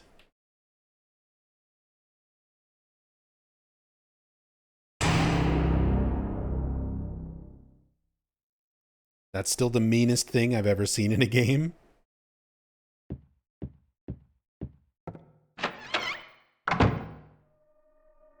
Dude, Silent Hill 1 has some moments. I mean, between this and the first boss, the split-head lizard.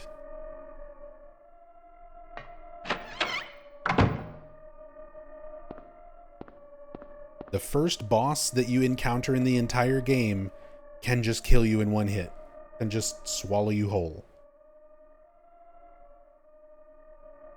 This game's brutal. I'm sure the people who decided that the Grey Child is a no-go for the EU version never made it this far in game to notice there's another enemy with the same 3D model. The 3D model was not the problem. It was a combination of the 3D model and the textured appearance that made them look so similar to children. Because the same thing happened with the larval stalker. The larval stalker did not used to be shadowy. It used to be fleshy. It used to actually have a texture to it. You also used to be able to target them and shoot them, even though they were non-aggressive towards you. The ethics committee, the CESA ethics committee, which are the people who made those decisions, you couldn't have all of those things. It couldn't be resembling a child with fleshy textures and be able to be shot. You could have a small, somewhat childlike, shadowy silhouette, and that was acceptable. Which is why the Shadow Stalkers here were acceptable for the PAL version and the Japanese version. Even though it's the same Mumbler model, the fact that it is a silhouette is how they were able to get it past CESA. They knew it was there. Still wondering if the Mumblers will make an appearance in the remake? Everybody's been wondering this. 100% yes. 100% yes. The original Mumblers, what a lot of people refer to as Grey Children, they're not Grey Children, by the way, that was for the movie depiction of the creatures, and Book of Memories depiction of these creatures calls them gray children, but they're mumblers. You either have the childlike mumblers and the claw mumblers, but they're all mumblers. But the mumblers, the child appearing mumblers that are in the North American version that we see in this playthrough, the CESA Ethics Committee is the only reason that those weren't in the PAL and Japanese versions. And I don't know if you know this, but game censorship today is not nearly what it was back in 1999. Like, have you played stuff like The Last of Us, where you see on screen literal children dying? The restrictions around what you can show in media are way more lax all over the world compared to what it was in 1999. By today's standards, there's absolutely nothing wrong with the North American mumbler. And it's such an iconic creature design. Not to mention, if Ito is going to be part of the consultant team again, just like he was for Silent Hill 2 Remake, there's zero chance. I'm telling you 100%. There's no way Bloober will omit the childlike mumbler. The CESA Ethics Committee doesn't even exist anymore. Like, games are rated on entirely different scales by entirely different organizations now.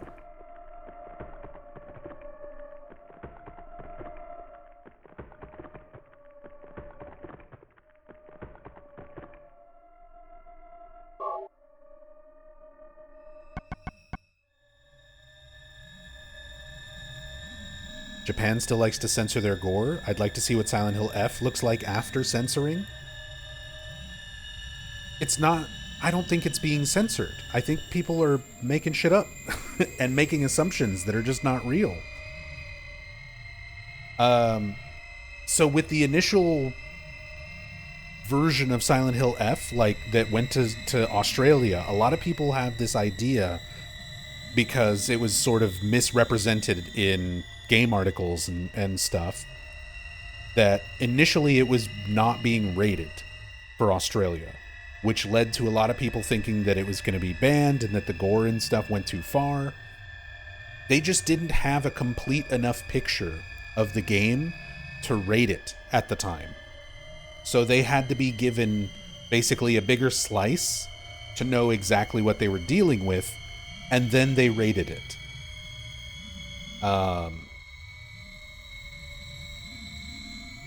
Oh my god, you guys, we're not getting into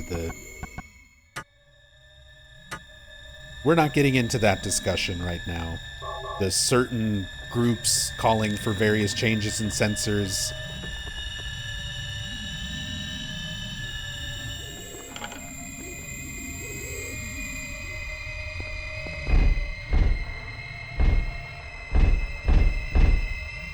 I think a lot of people are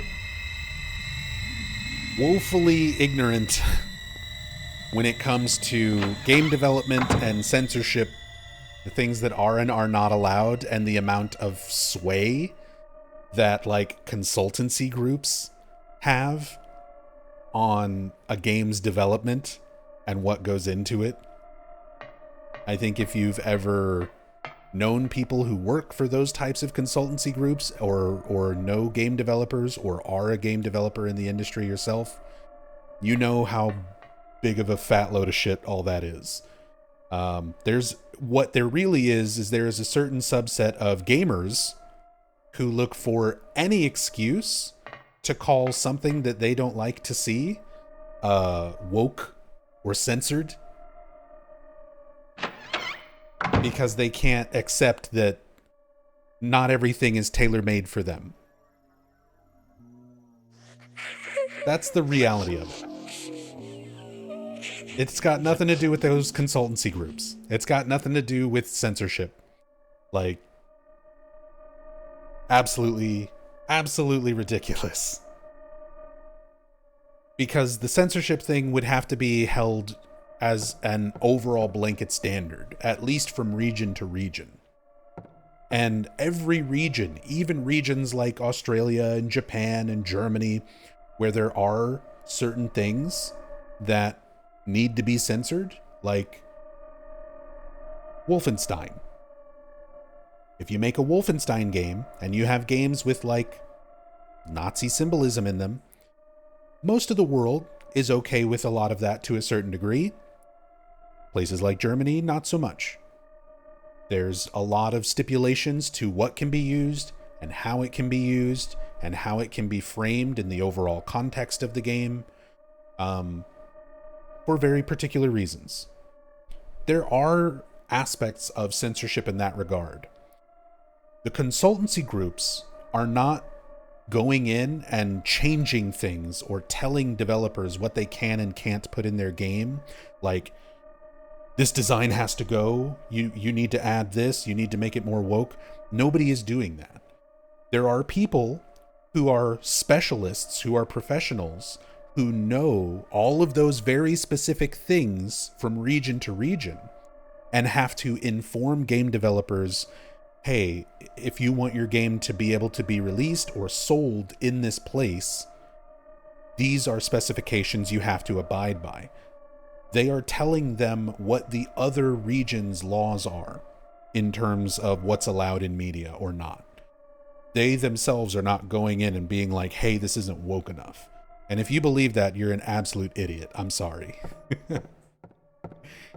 You're a bigot and you're looking for reasons to just be upset that things are not appealing to you, I guess. So don't buy into that shit. It just shows how ignorant you are.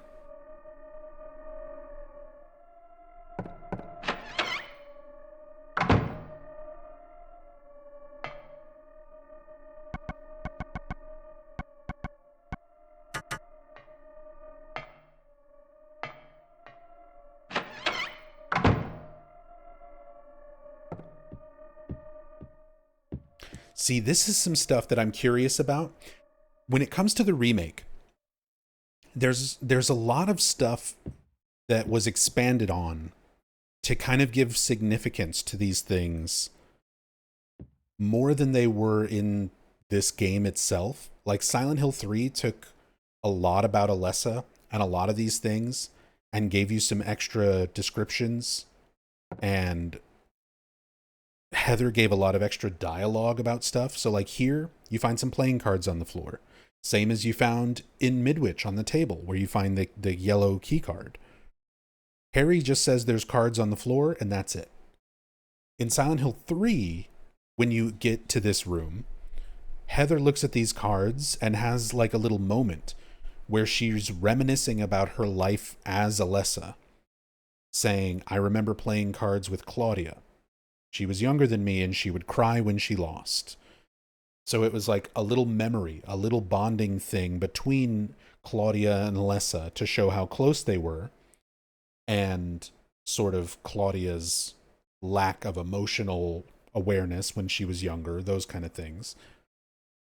It gave some extra context to some of the things in the environment that were not here in Silent Hill 1, but were there for Silent Hill 3. And I'm curious how much of that stuff Bloober Team's going to pull for Silent Hill 1 remake and try and include. Like, are we going to get a Silent Hill 1 remake that acknowledges Claudia's existence? Because that's something that, if we're going into Silent Hill 3 afterwards, which most likely they will be, could be preemptively set up here using the knowledge that we have from Silent Hill 3. It's like, are we going to keep it the same level of vagueness as the original? Are we going to try to include sort of the expanded understanding of Silent Hill 1 based on what they did with Silent Hill 3? I'm really, really curious to see what they do with this. There's dolls on the floor. That's all Harry says. When Heather sees them in Silent Hill 3, she can vaguely remember them. She's like, I used to play with these dolls all the time. This one is named Scarlet, and this one I don't actually remember the name of. She says that. So it's like her memory is still fuzzy, but she remembers the dolls. She remembers playing with them. She remembers one of their names, the fact that it's Scarlet. And then in Silent Hill Homecoming, we get a boss from the character Scarlet Fitch, named Scarlet. So most likely a little intentional nod there on Homecoming's part. Nothing unusual, but there's like little photos of people and things like that. I'm just curious how much they expand on all of this. Butterflies and moths. Specimens of butterflies and moths hanging on the wall.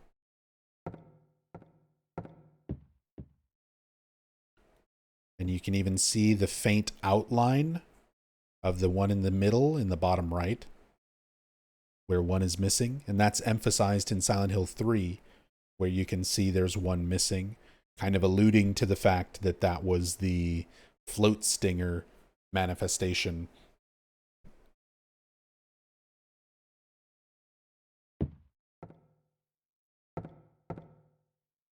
Child's drawings scattered on the floor.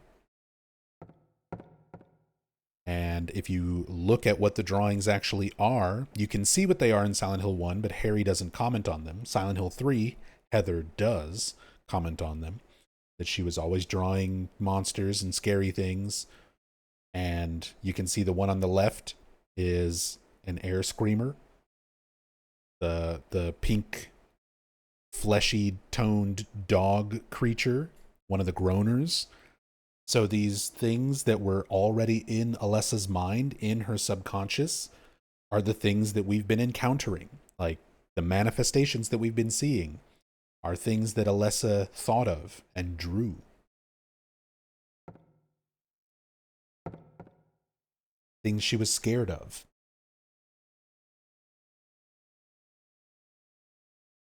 There are old fairy tales, picture books of animals, and plants on the shelf.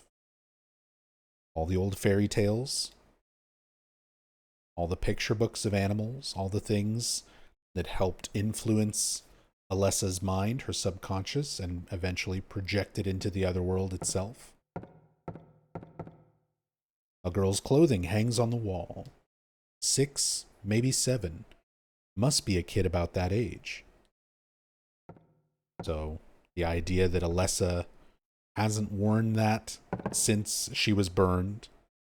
Obviously, it's intact. Although this is a memory nowhere recreation of things, so we're not seeing literal physical versions of how these things may or may not exist. We're kind of seeing Alessa's memories of her room and her things.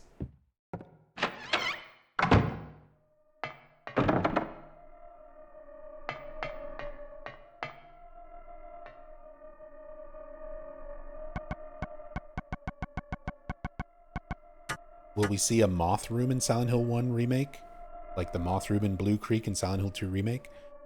Probably not. Like, the moth room was already a thing in Silent Hill 2 OG. Silent Hill 1 doesn't have anything like that, so I don't think they're gonna add things like that for the sake of adding them. I think they're just going to expand on things that are already there. That's basically how they handled Silent Hill 2. I don't see them doing much different for Silent Hill 1 remake.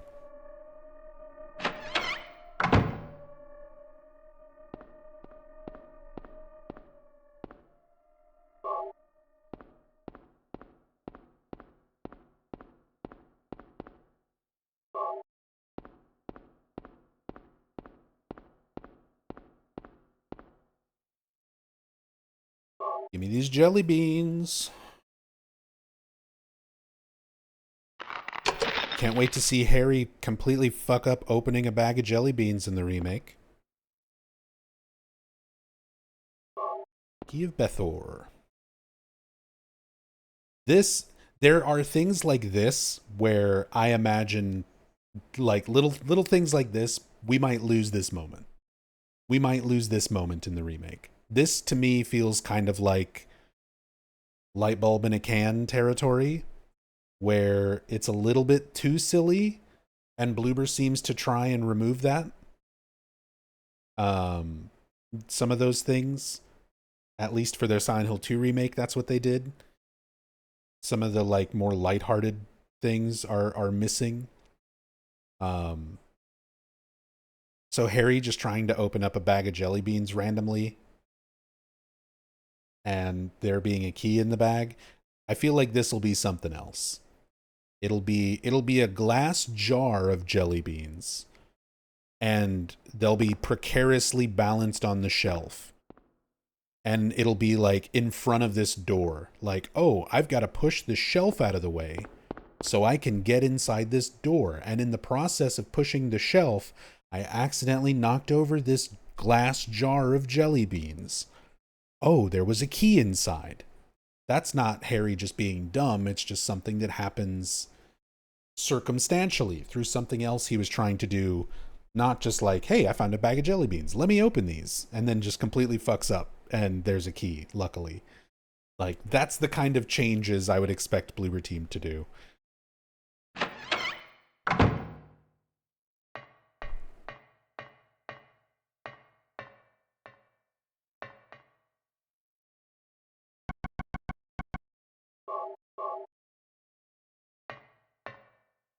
Now we get the full Lisa tape. What is it? Still has an unusually high fever. Eyes don't open. Getting a pulse, but just barely breathing. Her skin is all charred. Even when I change the bandages, the blood and pus just start oozing through. Why? What is keeping that child alive? I can't stand it any longer.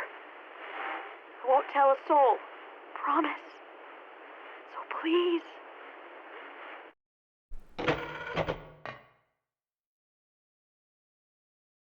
Poor Lisa.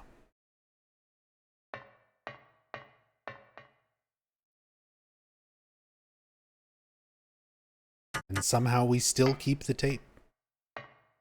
And the VCR is old but usable. We can watch the tape over and over. Doesn't break once we see the real one.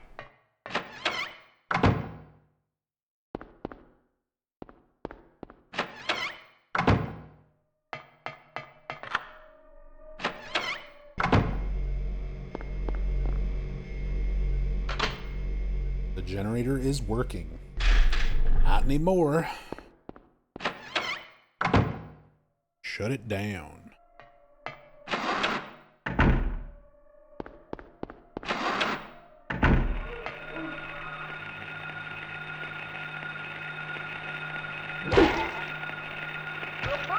Not my penis. How dare you?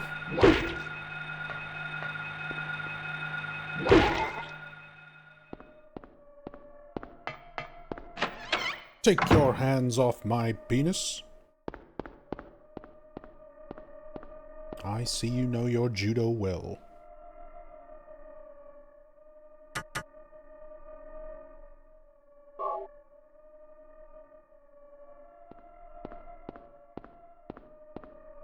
Black Indie Dev just says question mark.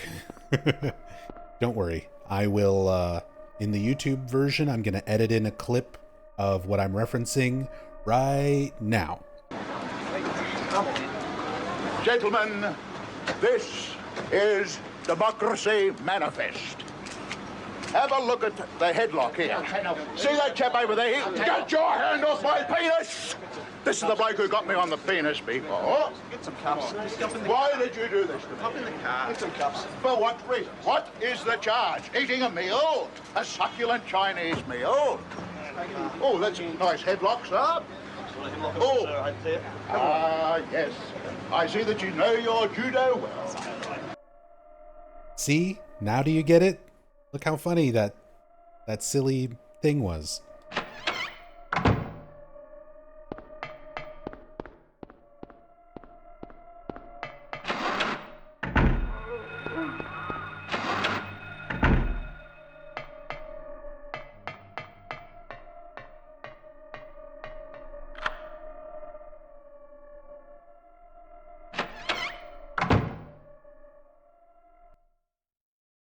Everything is going according to plan, sheltered in the womb.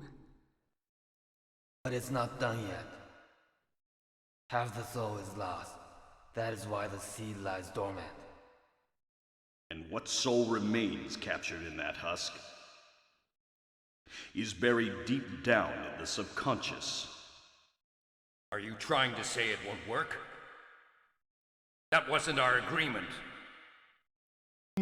No, these are just stalling tactics. If we lend a hand, we will be able to get power. Never fear, the promise shall not be broken. But the power we could draw now will be very weak. Almost nothing. Unless we get the other. Who's the third? There's 4 people. We'll use a magical spell. It's 2 doctors Feeling this child's pain. who eventually become puppet doctors, I would assume. But that will take time. And Dalia and Kaufmann. That's why the seed lies dormant. That was Harry Inaba, by the way. One of the original devs. He was the most fluent English speaker on Team Silent for developing Silent Hill 1. So they had him voice one of the doctors. He did a great job. Half the soul is lost.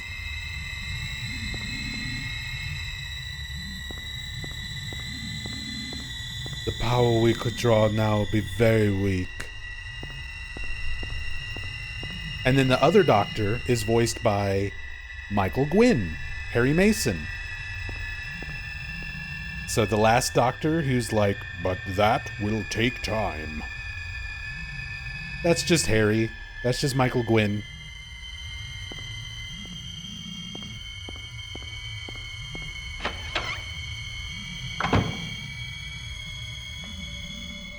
What is your Japanese fluency level, Nub? Kindergartner?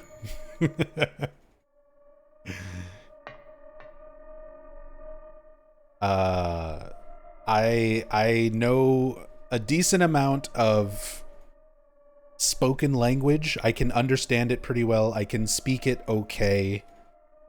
Reading and writing, I can only do like hiragana, katakana, and maybe like a few dozen, not even, I'd say a couple dozen kanji at best.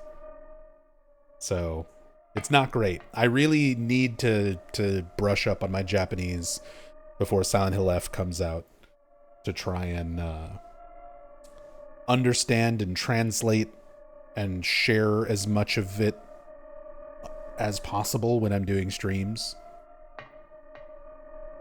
Gotta bump up my Nihongo skills. I gotta get more Jozu.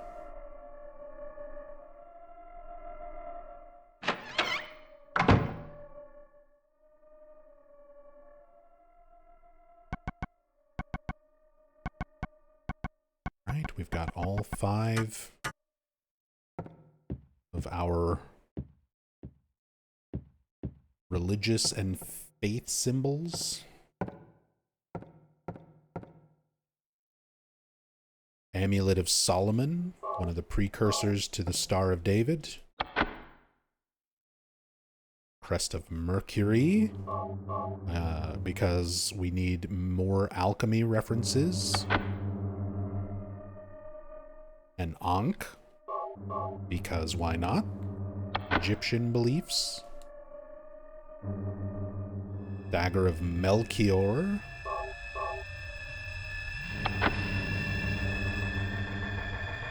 The Disc of Ouroboros. Complete global saturation.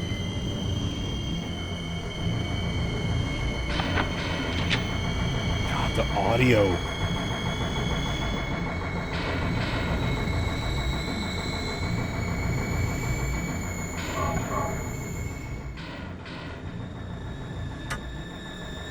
Silent Hill F going to be 100% Japanese, or will they do it in English?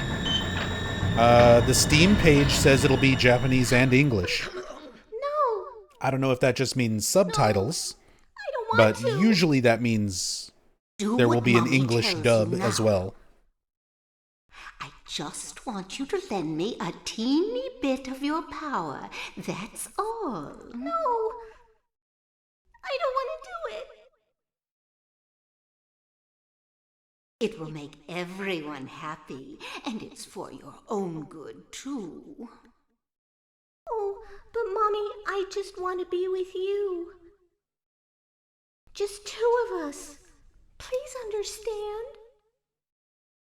Oh, yes, I see. Maybe Mommy has been wrong. Mommy! Why didn't I see this before? There's no reason to wait. Herein lies the mother's womb, containing the power to create life. I could have done it all myself. Mommy?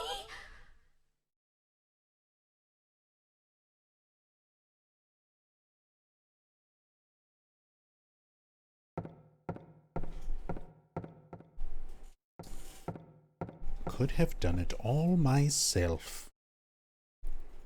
Still using your daughter's womb, though. Creepy.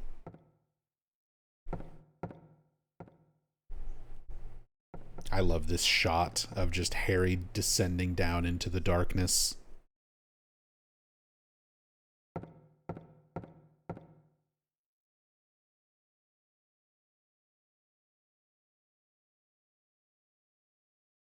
Dalia. Well, well, well. To think you'd make it this far. Where's Cheryl? What have you done to her? What are you talking about? You've seen her many times, restored to her former self. I'm in no mood for jokes. Don't you see? She's right there. That's absurd. You are the only one who thinks so. Why? Why are you doing this? It's been a long 7 years. For the 7 years since that terrible day, Alessa has been kept alive, suffering a fate worse than death. Alessa has been trapped in an endless nightmare from which she never awakens. He has been nurtured by that nightmare, waiting for the day to be born.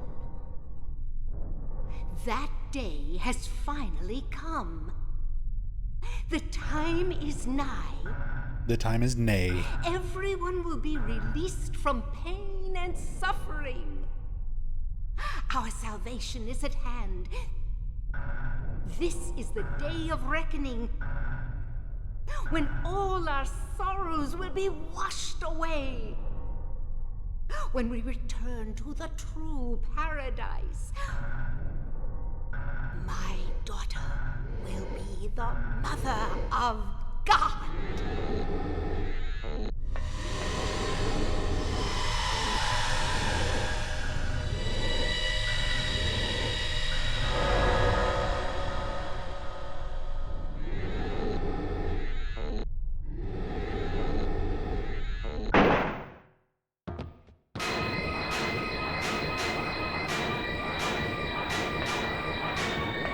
Quit screwing around. Return things to how they were before. Kaufmann! Did I ask for this? Nobody uses me. You won't get away with this. Your role is over. We don't need you anymore. What do you think you can accomplish by coming here? My, aren't we getting cocky? Bet you can't see this. Love it is! I thought I got rid of that!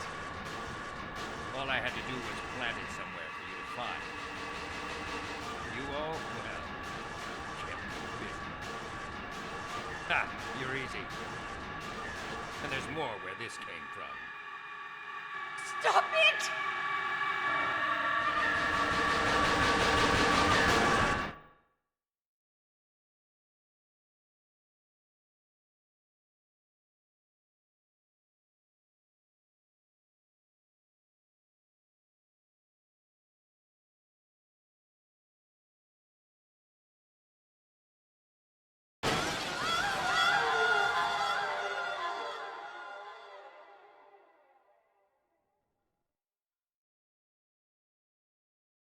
Huh?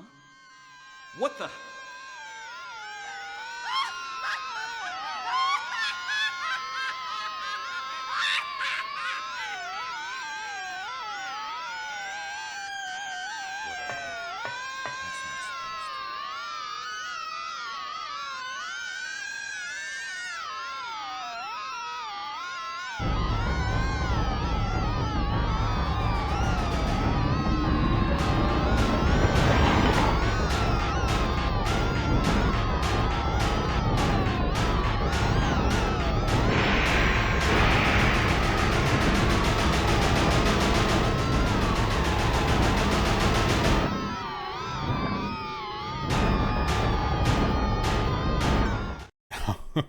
Tinkerbell with the stick bug right as God is being born from Alessa's back. Gifting out 5 subs to the community. Ghosty like, Slavic R6, Quincy Online, Aliui 26, and Skull and Spirit. Enjoy those subs. Get gift subbed. Get stick bugged. Courtesy of Tinkerbell Mew. Thank you so much, Tink. Man, I cannot wait to see this stuff in the remake. Like, it's already so, just knowing what's going on, it's so visceral. That is a 14-year-old girl with a demon god ripping its way out of her back. It's already brutal just with the understanding of what's going on, but it's like PS1 visuals. That's going to be in Unreal Engine 5. Done by Bloober Team.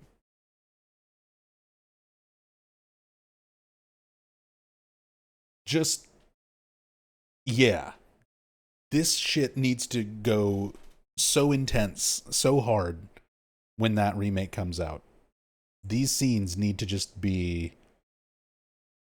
visceral as they can be.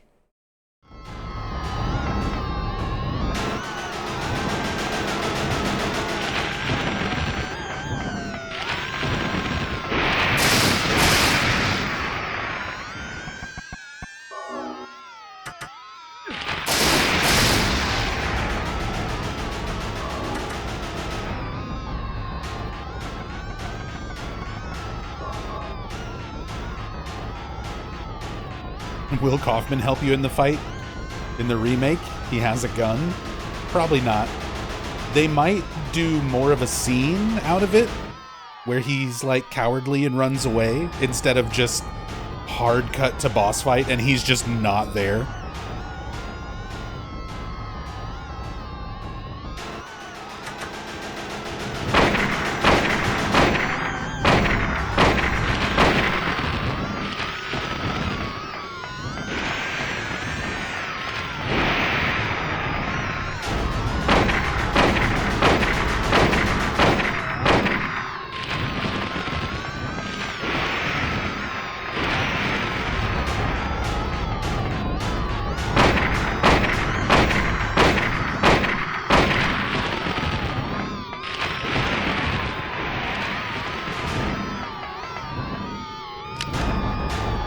Click.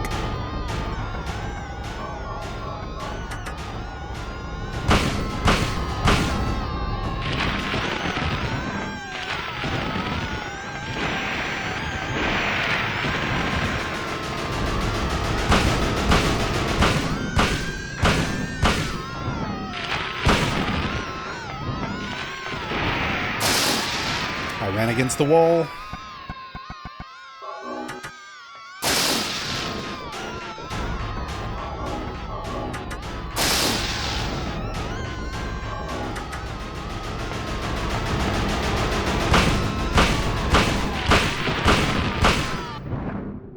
it is.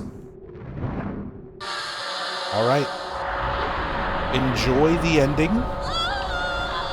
Enjoy the credits. I'm going to be taking a break, but Silent Hill 2 is up next.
All right.